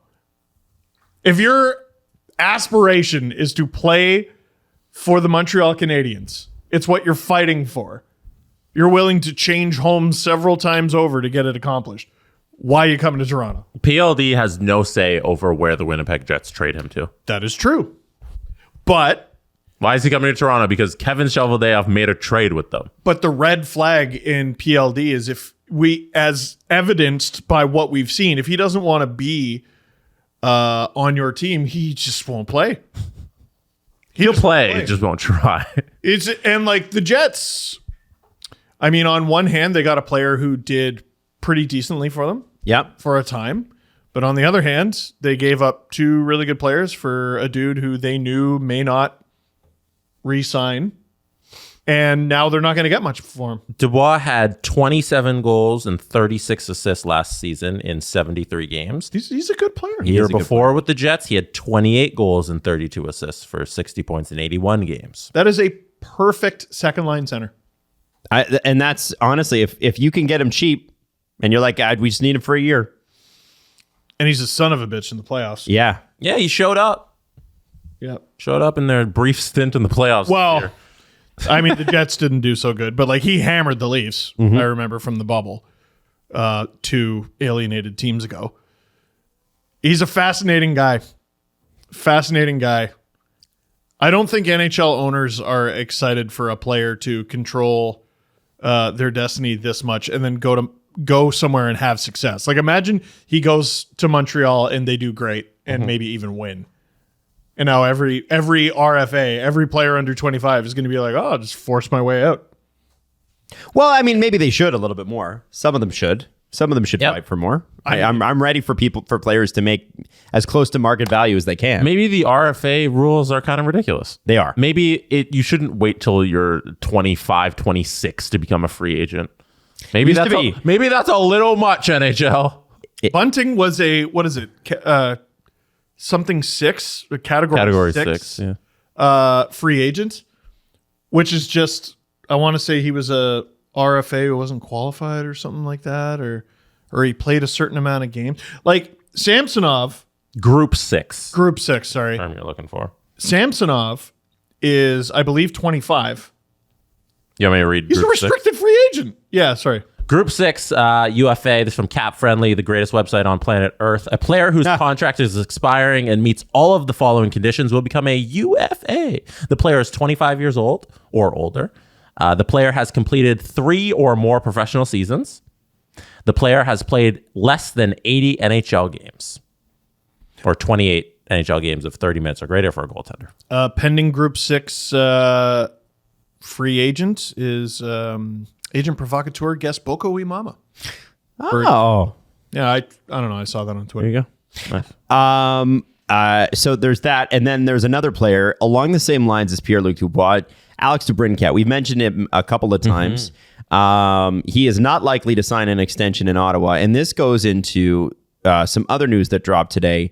The Senators ownership race. I'm going to keep it on DeBrincat for the first little bit, and then we're going to talk about Steve Apostolopoulos dropping out as a potential buyer for the Ottawa Senators. Nick Kyprios as well. Nick Kyprios is that's his good friend. Yeah, okay. Well, he did consulting for, I'm not even going to try to say his name. Can you say it for me again? Apostolopoulos. He did consulting for him, so the joke's been that Nick Kyprios is going to be the next GM of the Senate. President of the Senators if he signs the team. He was going to change it to the Little Buddha Center. For those of you who don't know, that is Nick Kyprios' drink. I like that. I like that. They would 100% at least have the board ads, and I'd go so far as to say maybe the jersey patch. Oh, so I have a question. Well, that's out the window. I have a question about that, by the way. What? So why doesn't he advertise on our show? Yeah, that's a good question, right? Right? What the hell, Kipper?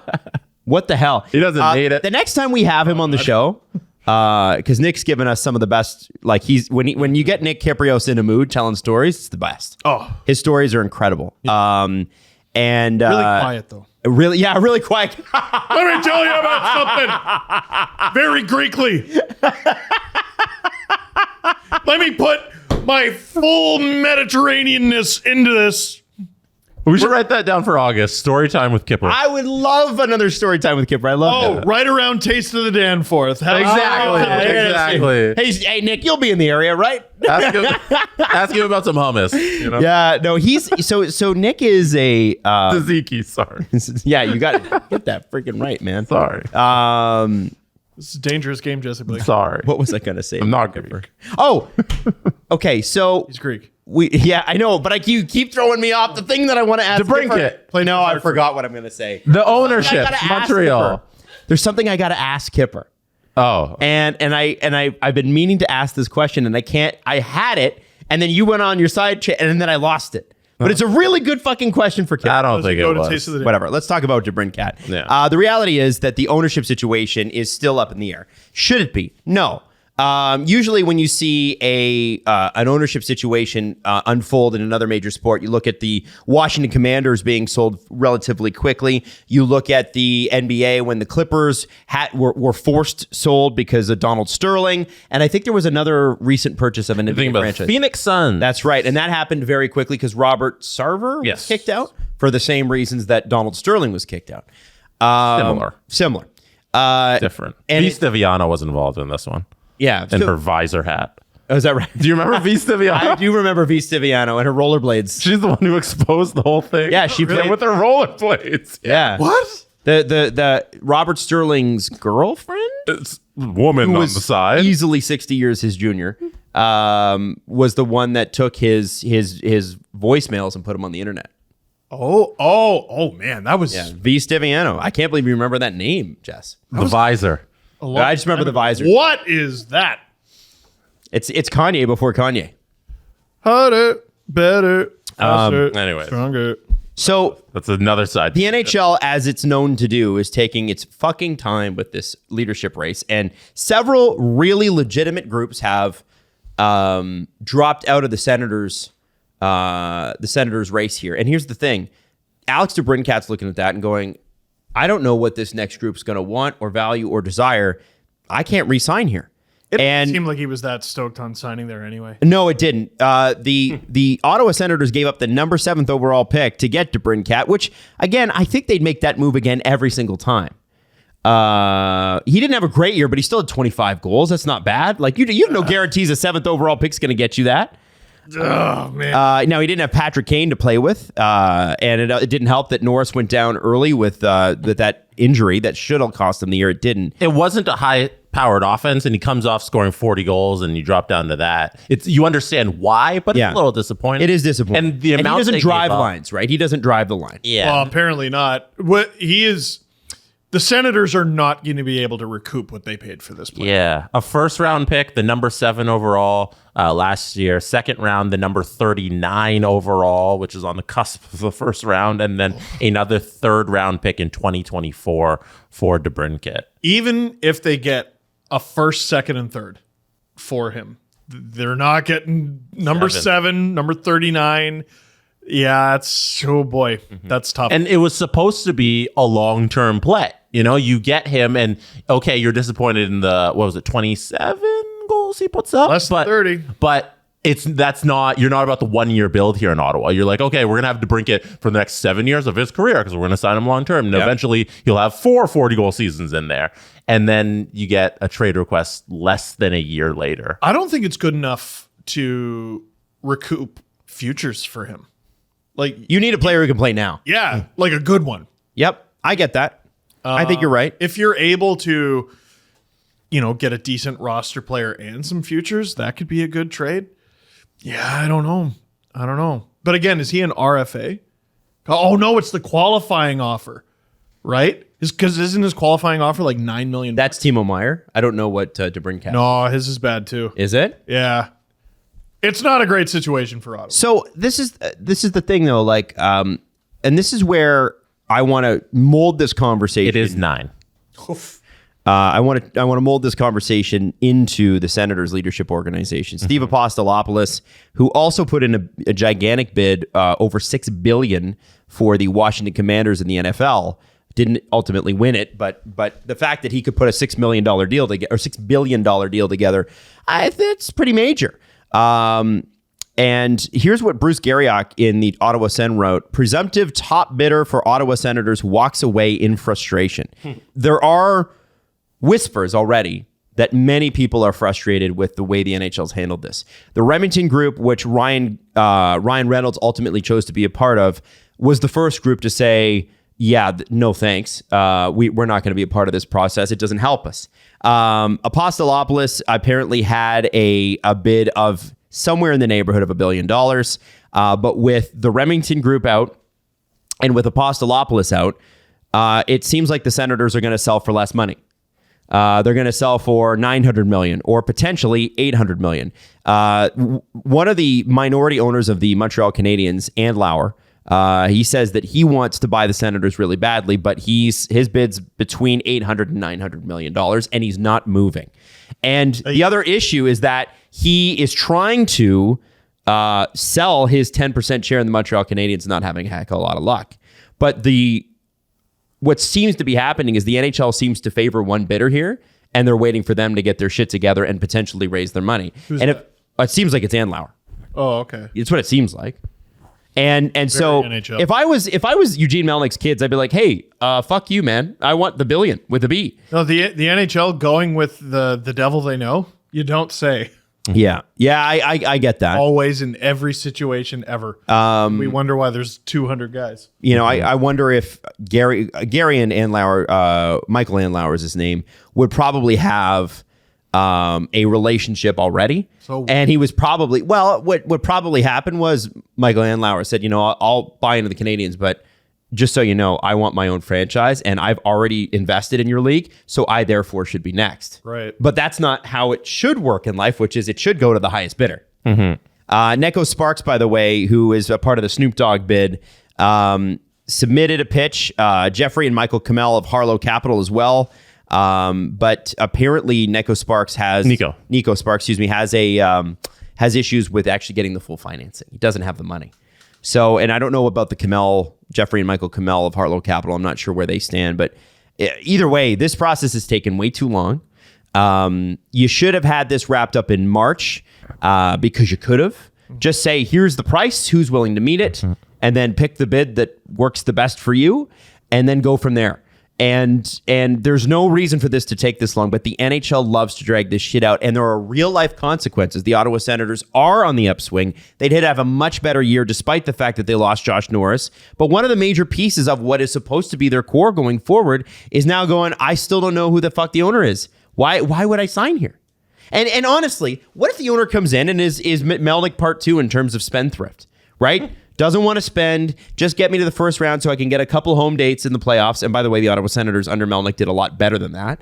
But, you know, if that's the type of owner that walks in the door here, then DeBrincat is then tying himself to a franchise that hasn't had a lot of success lately, and he has no guarantees that they will going forward. What GM in the NHL has had a harder job than Pierre Dorian? Man, think about what he's had to deal with. Well, there's what he had to deal with Eugene Melnick. And then he's trying to rebuild and build with zero certainty of anything. And it's pulling teeth getting like talented UFAs in the first place. Yeah. To sign anywhere. Well, he also had to deal with Pierre Maguire too. Oh my God. That was his, like, mutual. He wasn't his boss, but it was very strange. And now you have no ownership certainty. How much are you allowed to spend? Man, who's had a harder gig? It's a tough gig. And he can't be one of the highest paid GMs. No. I just feel like I look at this situation and I think, whoever comes in here is probably going to want to spend some serious money and make the team great and get the new arena done and all that sort of thing. I hope for all of that. I'm sure that's what the NHL wants. But you either have the money or you don't. You either want to be here or you don't. So eliminate the guys that don't have the money right now. Sorry, Nico Sparks and anybody else that doesn't have the financing. You're not ready yet. So the next time a franchise comes up, call us. But for now, you're not ready yet. So who are the people that have the money? Who's willing to bid the most? I don't see how it's much harder than that. Elon. He can buy the league. Names at the Twitter Center. Gary wants somebody that he likes and that the other owners approve into the club. You know, it's a very exclusive club of 32 guys, and he's only allowing the next owner to be somebody that is also on board with the club. So, and if that person isn't the highest bidder, there comes a lot of feedback from the people who are trying to make the most amount of money and arguing with Gary. So this is a process that should be fairly simple. And it's a shame it's gotten to this point, because buying a franchise is something that's so valued right now in North American pro sports. Every billionaire wants this wants a pro sports franchise right now. Whether it doesn't even have to be the North American ones. You look at what Ryan Reynolds is doing with Wrexham. Like everybody wants these toys because they are money making machines. They're one of the only entertainment products that is just doubled and tripled and quadrupled in value over the last decade, and it's only going up. And the projections for these franchises' values, they're just going to go through the roof as well. So all these billionaires want it. And it should be an easy sale, but it's a shame for Senators fans because with the passing of Eugene and then the subsequent sale of the franchise, you thought you would turn the page on this era of the Senators where things are a mess. But out of this, you've gotten more of the same, which is such a shame because it should be an easy process, but all they're getting is more of this just confusion and turmoil that the Senators franchise has been for the last 20 years. And Sens fans deserve some They clarity. deserve so much better. And whether it's with the arena, whether it's with upper management, whether it's with the owner, it seems like they can never catch a break and just get a smooth transition. And we all thought this would be it. It would be the end of it by the other thing is, sorry, go ahead. Well, I was going to say there's reason to believe they'll come out of this better for it. Yes. But it's they will. Still not there. I also want to throw out there that I believe that they've put, they had the opportunity to grab Ryan Reynolds with all of his marketing ability, right? And had an opportunity to, have a show on Disney Plus about the Ottawa Senators and all the other things that would have happened, right? Yeah. And the negotiations to buy this team were such a shit show that all of these people who wanted this team have just backed out. And they're retracting their $1 billion. Beyond that, though, Jesse, the NHL wanted Ryan Reynolds to not attach himself to anybody. What they said to him was, we'll put you on the winning bid. We want you as a part of this, but we'll put you with the group that's the winning bid. And Ryan Reynolds, as a smart business person, said, what if I don't like them? Yes. So he went with the group that he liked. Again, the NHL, the way the NHL runs itself is not how the world runs itself. And the day they figure that out is the day they might be You're watching relevant. A lot of smart business people say, I don't want to do business with these guys. Yeah. That's this league. And that's such a shame. Resign. For the love of God, resign. Yeah, well, not going to happen. So we'll see what happens. But if that sale price isn't over $1 billion, I think there's going to have to be some questions answered. And again, I wonder how much of this the NHL actually controls. Because if I'm the Melnyk family, they own the asset. How much of it is them? I don't know how this works. So I really don't know. Great question. Yeah. No, there's a part of this is... Yeah, we should talk to CJ about it. There's a part of this is the trust is trying to recoup as much money as they can, Sure, and they don't want to probably go with Gary's guy because there's somebody else who's willing to offer a couple $100 million more. Yeah, because if I'm Eugene Melnyk's daughters and I'm the trust, I'm one of the trustees of that. The last thing I give a shit about is Gary's previous relationships. Gary is trying to do a solid by somebody who has been a part owner in the NHL for years. You can't own both teams, so you got to sell your portion of the Canadians and you got to buy the Senators. That's what they want. That's what it seems they want. So if that's the case, if I'm Eugene and Melnyk's daughters, I'm like, fuck off, man. I don't fucking care. Yeah. So I don't care. You're going to cost me $100 million because you owe that guy a favor? Boo-hoo. Tell him to step up and pay the price. Mm-hmm. And then now you see why this is taking a long time. And you know what, Jesse? I think that's exactly what's happening. I have no proof. I have no insider knowledge, but let me tell you this. That is what's happening. They're like, we're not letting it go for this. Yep. And this guy, and Lauer, who's come in, who appears to be the favorite, is not willing to pay more than probably $850 million, if I'm guessing. And by the way, that's what the fucking franchise is worth. Probably 9.5. It's worth about that. And people paying over $1 billion knew they were overpaying because they were in a multiple bid situation. But if you keep dropping bidders, you're not in a multiple bid situation and you lose all that leverage. I don't know. Didn't they make it sound like this was like weeks away, like a couple weeks ago? There's a joke amongst the Ottawa writers that every week this is the week. Yeah. And every week it's not the week. Man. The Bruno Caboclo of sales. They're 2 weeks away from being 2 weeks away. It must be so boring to repeatedly, like if you're a hockey writer, you want to write about hockey. Yes. Trades, contracts, play on the ice, whatever. You don't want to talk about ownership. Boo, boring. Dude, this is a very fitting moment to do the SDP retro merch if we want to do it there, because slip it in. Today's merch that's coming back. Oh, Jesse. Out of the vault. No way. Is it? I'm excited. You're excited. Mark Borowiecki's excited. The fans are excited. The sponsors are excited. Maddie, bring it back. There it is on the screen right now. The I'm excited, you're excited, Mark's excited t-shirt where there's a recycling logo and a dumpster fire. So back in 2018, I want to say, Eugene Melnick very famously did a interview with Mark Borowiecki As the interviewer. and he It's always good when an owner interviews a I player. forget why they decided to do the interview. No, it was Borowiecki interviewing him. Oh, Yeah. yeah, right. So they did it because they had gotten a lot of bad press. Yeah. And I think it had to do with Hoffman and Erik Karlsson, if I'm not mistaken. Oh, man. There have been Yes. so many damn stories. Who even knows? And they Yeah. were trying to say, oh, no, the team's actually good. Yeah, and I'm excited, and the fans are excited. Yeah. Sponsors are excited. So we had debuted that interview on Tim and Sid that afternoon, and then I brought it to the show that night when we recorded, and it became a full meme, and then we got merch out of it and all that. So we brought it back, and I wanted to read one story. Oh, go ahead. Oh, no, I was going to say, wasn't that right around the front foot? It was right. It was that same year we had the front foot meme. I want to read one story from our Discord about somebody who was yelling for us to bring this back because it was one of their favorite t-shirts. Jeez. Ava Kale is their name on Discord.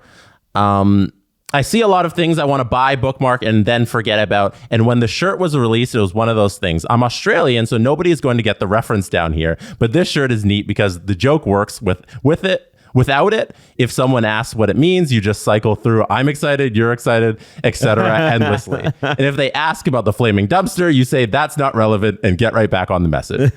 Somewhere in late 2021, you said on the podcast that you were pulling it off the store. Yeah, because we had switched stores around that time. So I grabbed one that day and had sent it here.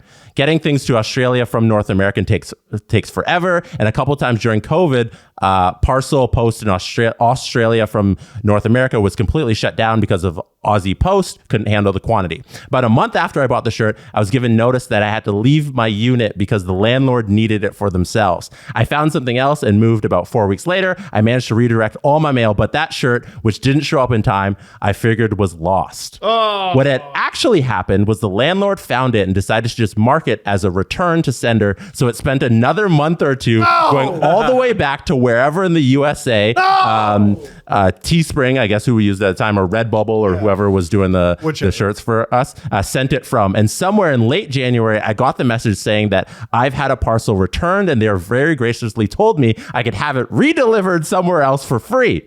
I had it sent to my parents, and the shirt finally arrived in late March. Oh my God. As you can see, probably where this is going, I collected it from my parents' house, went home, and went to bed, and woke up the next day, and Eugene Melnick passed away. Oh my God. Fortunately, nobody down here knows who that is, so it's not really in bad taste, and I wore it plenty anyways. Jesus. Wow. That was Long story about this shirt. We're bringing wild. it back. long I love journey. that. Isn't that crazy? Now, remember, this goes to the Get Real movement, along with all of our other, Pride throwbacks. And we continue to raise money for them because it's a fantastic cause, and you can find out more information at sdpn.ca. But that's our part of our Pride thing. Jesse, well done on the retro tarot. Yeah, it does go back and show you how bad our merch was. You don't love the bad. recycling dumpster bin that we made in 2018? The fuck is gonna wear that? What? I said, who the fuck is gonna wear that? People! I know they do. People wear it. It's kale. It's true. It's true. Adam. Hey, Way to sell the merch. the salary cap is something that drives Steve bonkers. But how about we discuss the salary cap from the perspective of somebody who has nothing to gain by it going up or going down? That would be Joe Smith of The Athletic, former Lightning reporter, now with the Wild. Joe put out an article about how the NHL salary cap could still increase this year, but I thought it was interesting. If it doesn't, here's what it probably looks like. Now, there is a memorandum of understanding, he said, in the current collective bargaining agreement that dictates the cap can only go up 5% in any 1 year. So if it goes up $1 million for next season, then in 23-24, conceivably, that would be next season, it's 83.5. The following year, it's 87.7. The next year, it's 91.2. And he's like, that doesn't quite reach the 10 to $12 million over 3-year estimate that a lot of people are talking about. But I thought this part was the most fascinating. So Gary Bettman said there were, quote, beans to be counted. The estimates are that right now, the NHL players over COVID who owed the NHL over $1 billion in escrow payments because they chose to take their money, have essentially paid it off because revenues have been so strong.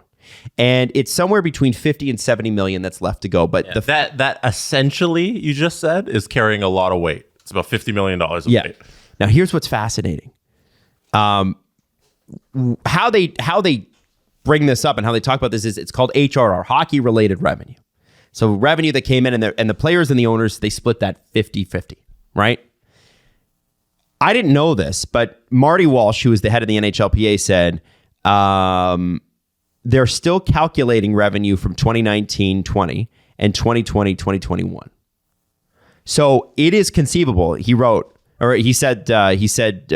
agent said to Joe Smith, you can make a hypothetical argument that by October, when the puck drops on this season, the escrow debt will be completely paid off. So Gary is pushing back on his owners and pushing back on the PA for a debt that might not even exist because they're not done calculating it. Yeah, no, you're not gonna get me to get excited about this. You're just not. Listen, I'm a Leaf fan. I have too many mental defense mechanisms. I will not let my hopes get up. I don't think it's going up this year, but I'm just saying it's hilarious to think that it wouldn't go up because of the perceived escrow debt that doesn't exist. No, I know. Bad commissioner. Bad at his job. Also in it, and it's talking about the Gavrikov deal, which was signed during our last show, actually.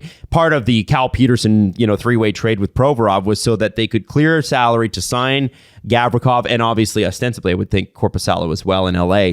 Gavrikov refused a 3 or a 4-year deal, which was LA's preference. He chose to do 2 years because, as Dan Milstein publicly said, Vlad is betting on himself. He's going to be 29 when this deal is up. He can go back to market then, and the salary cap is going up over the next few years. And it's conceivable that it's up $5 to $7 million minimum by the time he's a free agent again. Yeah, I'm certainly not going to hate on the guy for betting on himself. I just did the same. But it's risky. There's I'm probably not going to blow out my knee in this line of work. And if I do, I'm still going to be okay. Yeah. He needs his knees. He does. And you just never know. It's a risk. It is a risk. But I think he might be totally healthy and just not as good. Yeah, I just think fascinating. Oh, it is fascinating. And I think you're going to see some really confusing content. Seeing that, my bet is Matthews' deal is 2 to 3 years.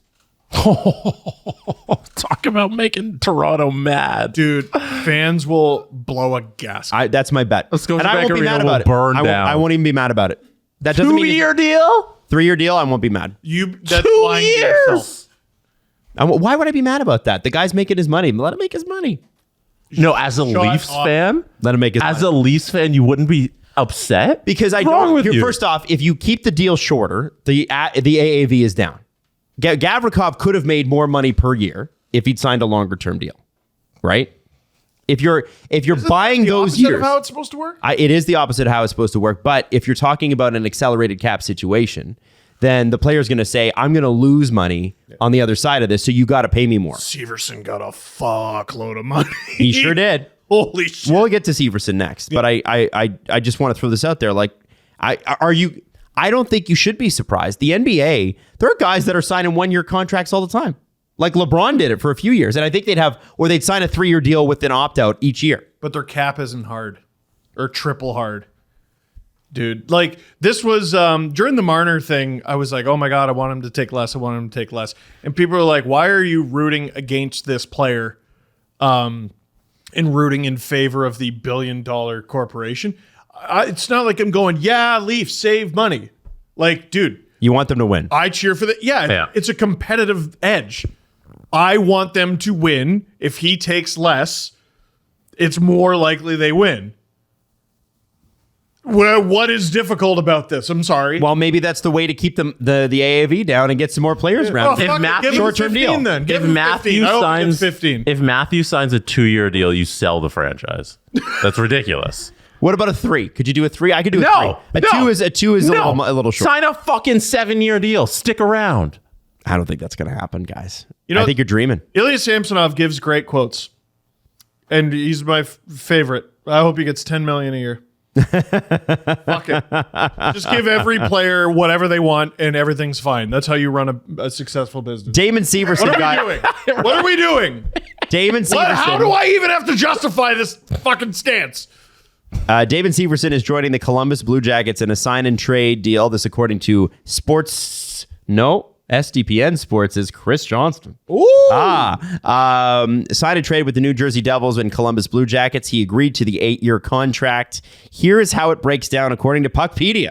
8-year deal, $6.25 million cap hit each year. $6 million salary this year with a $2 million signing bonus. That's year 1 and 2.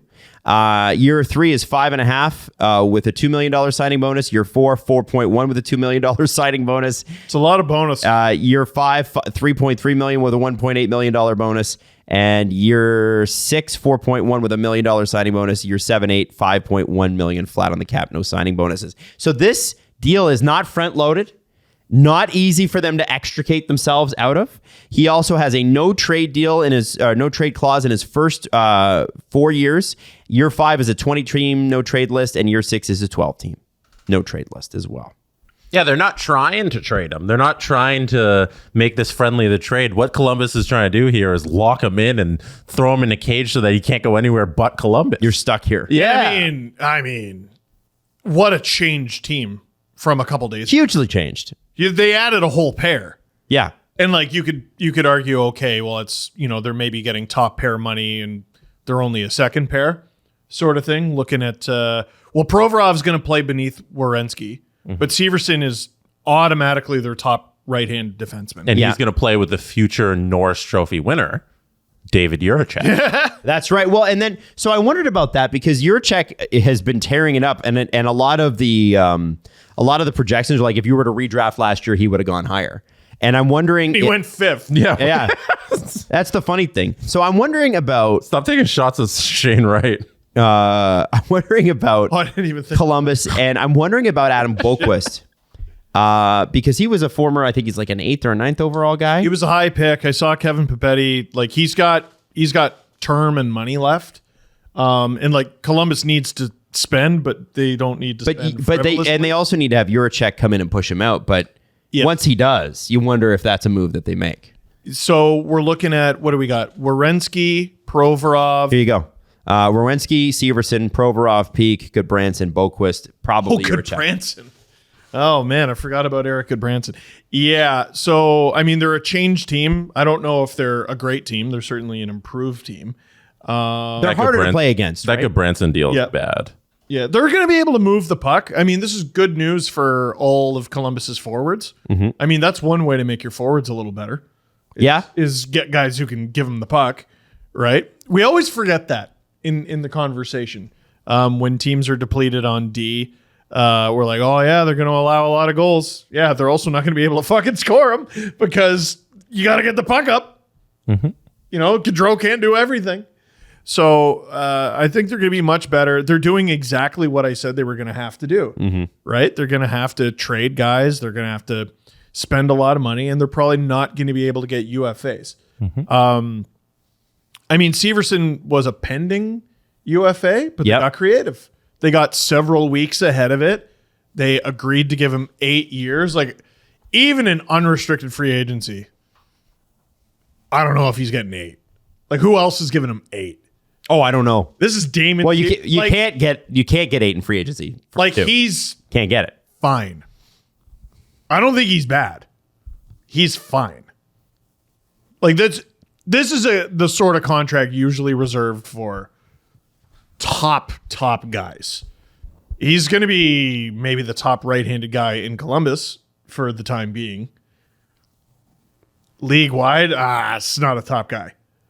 Okay. But he's getting paid like it. Well, I think we talked about this earlier. Sometimes you got to overpay, I guess. Yeah, and I don't hate the deal as the cap goes up. 6.2 is going to look a lot. 6.2 is going to look a lot better in 3 years. Oh yeah, like, that's not bad at all. I'll believe it when I see it. I also for what's a second pair defenseman make right now? 4. 4 to 6, right? Yeah.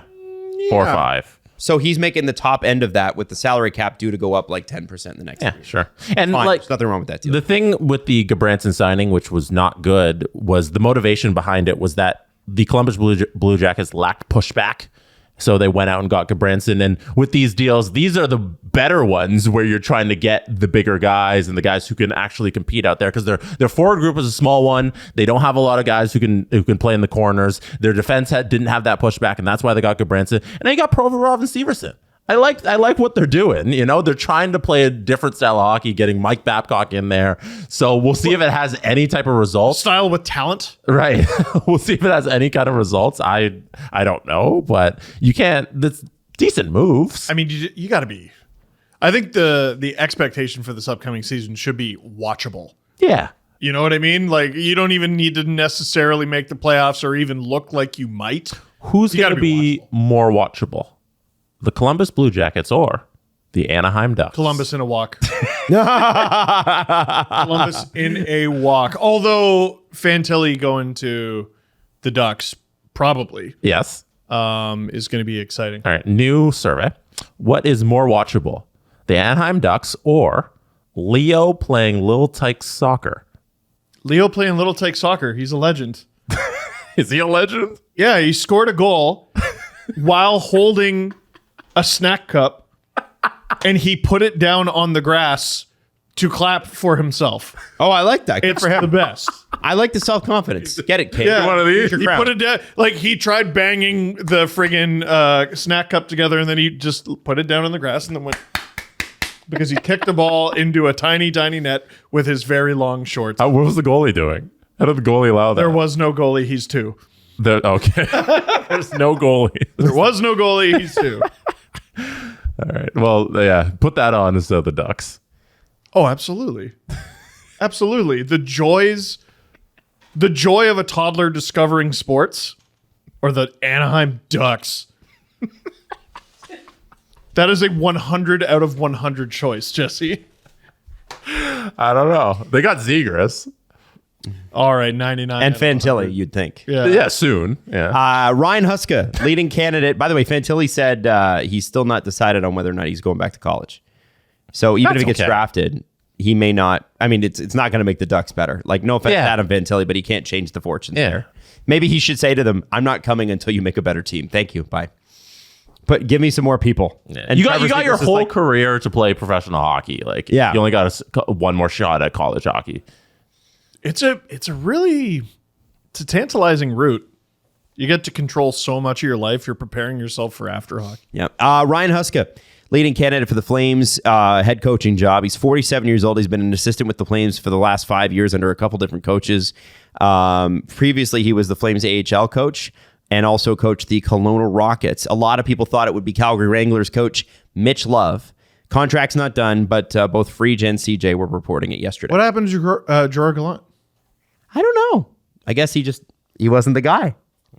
I guess they wanted a guy longer than 2 years. These things change very quickly, eh?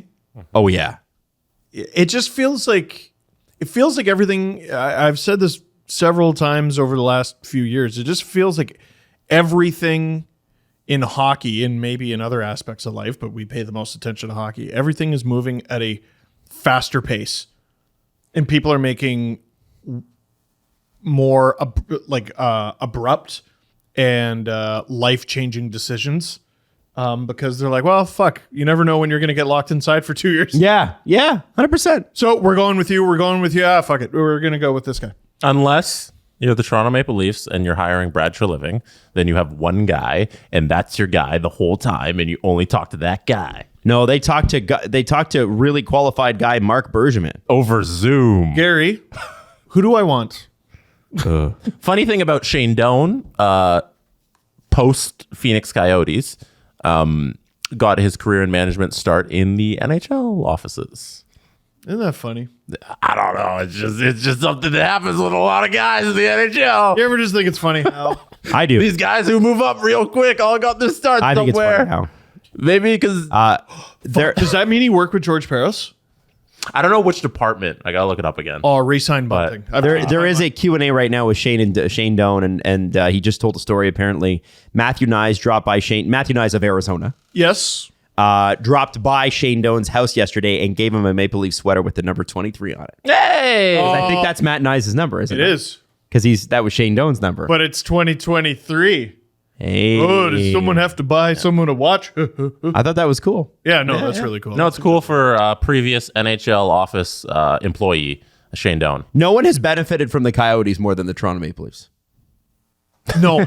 The Matthews. There is no franchise in the league that has benefited from hockey in Arizona more than the Toronto Maple Leafs. And it's funny because it should be the Arizona Coyotes benefiting from them being there. But it's Toronto that has reaped the benefits. I'm not cheering for the failure of hockey in Arizona. I am cheering for a building larger than a kitchen. Yes. I think that's a fair thing to cheer for. I think so. I think most people would agree.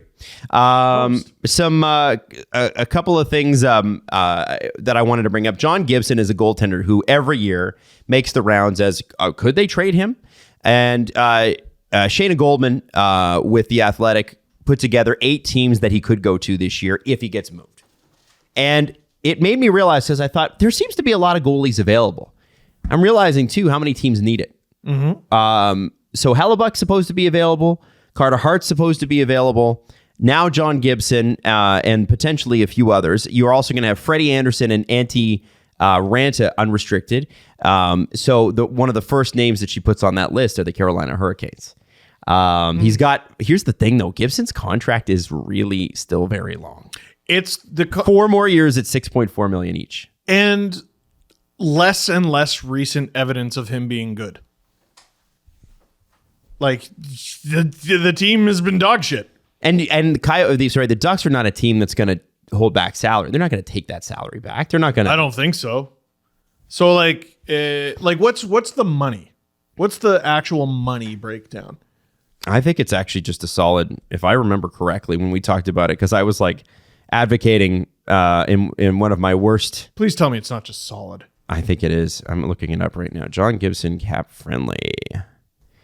It is solid. No signing bonuses. Shit sakes. So he's owed $26 million in the next 4 years. And he has a modified no trade clause. So whatever team gets him will then have to work with that as well. Ooh, I'm dying.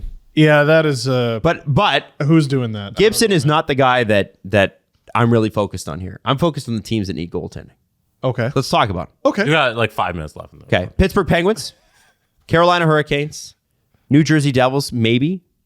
Well, somebody to go with Vanacek. And Schmid. I don't know if you believe Kira Schmid. Ottawa Senators is an interesting one because he's got a contract and it's long and they like that. The Detroit Red Wings, maybe. Oh, they have Billy Husso for 2 more years, but could it be a good thing? And what about, and I thought about this too, the Buffalo Sabres? Sabres are fascinating. I think they try to get a guy like Ranta because Devin Levi might be the real deal. And what about, lastly, the LA Kings? Yeah, if they don't hold on to Korpisalo. Yeah. I mean, you have your pick of the litter. No offense to Korpisalo, who played well for them in the regular season. If you look at all the choices out there, there are better ones than Korpisalo. He's fine. He's not the cream of the crop. No. Detroit is a funny one. That is a funny one. They do need a backup. Again, that's, I think, it's an expensive fucking backup, though. Expensive fucking backup. Oh, for Gibson? Yeah. Oh, no shot. Like, I again look at Ranta. Dude, I don't look at Gibson as a good option for anybody. So Anaheim's just stuck with him. It's going to have to be like there's going to have to be some money coming back, right? And it's the Ducks. Like, they're not going to want to do that. It's just, I don't understand when there are so many goalies available and there is so little between them, why you need this one. You know what I mean? Yeah. Maybe you don't. He was a world beater. Yep. Years ago. Yep. And you're just taking a tremendous leap of faith, assuming he's going to become that again on your not dog shit team. Like, there are You know, you could look at Freddie, you could look at Ranta, you could look at some of the other guys available and go, well, there's a recent track record of them being good at this. And we don't have to give up assets to get them. You know, if the Ducks are willing to sweeten it, maybe. But otherwise, woof, Maroon. Stay away. Okay. Well, you know what? We'll wrap it up there because Jesse's saying we had 5 minutes left. So why don't we just wrap? And we'll do a big old press conference on Monday. No. Unless a whole bunch of teams make a bunch of trades, and then we won't have one. I think there's going to be a trade later today. Do you? Yeah. Gonna fuck the whole show up. Really? Let's go. I'm ready. I'm excited. Have a great weekend. We'll see you Monday. The Steve Dangle Podcast. Powered by Sports Interaction. Want to bet? Follow the guys on Twitter at Steve_Dangle, at Adam WYLDE, and at Jesse Blake. Connection complete.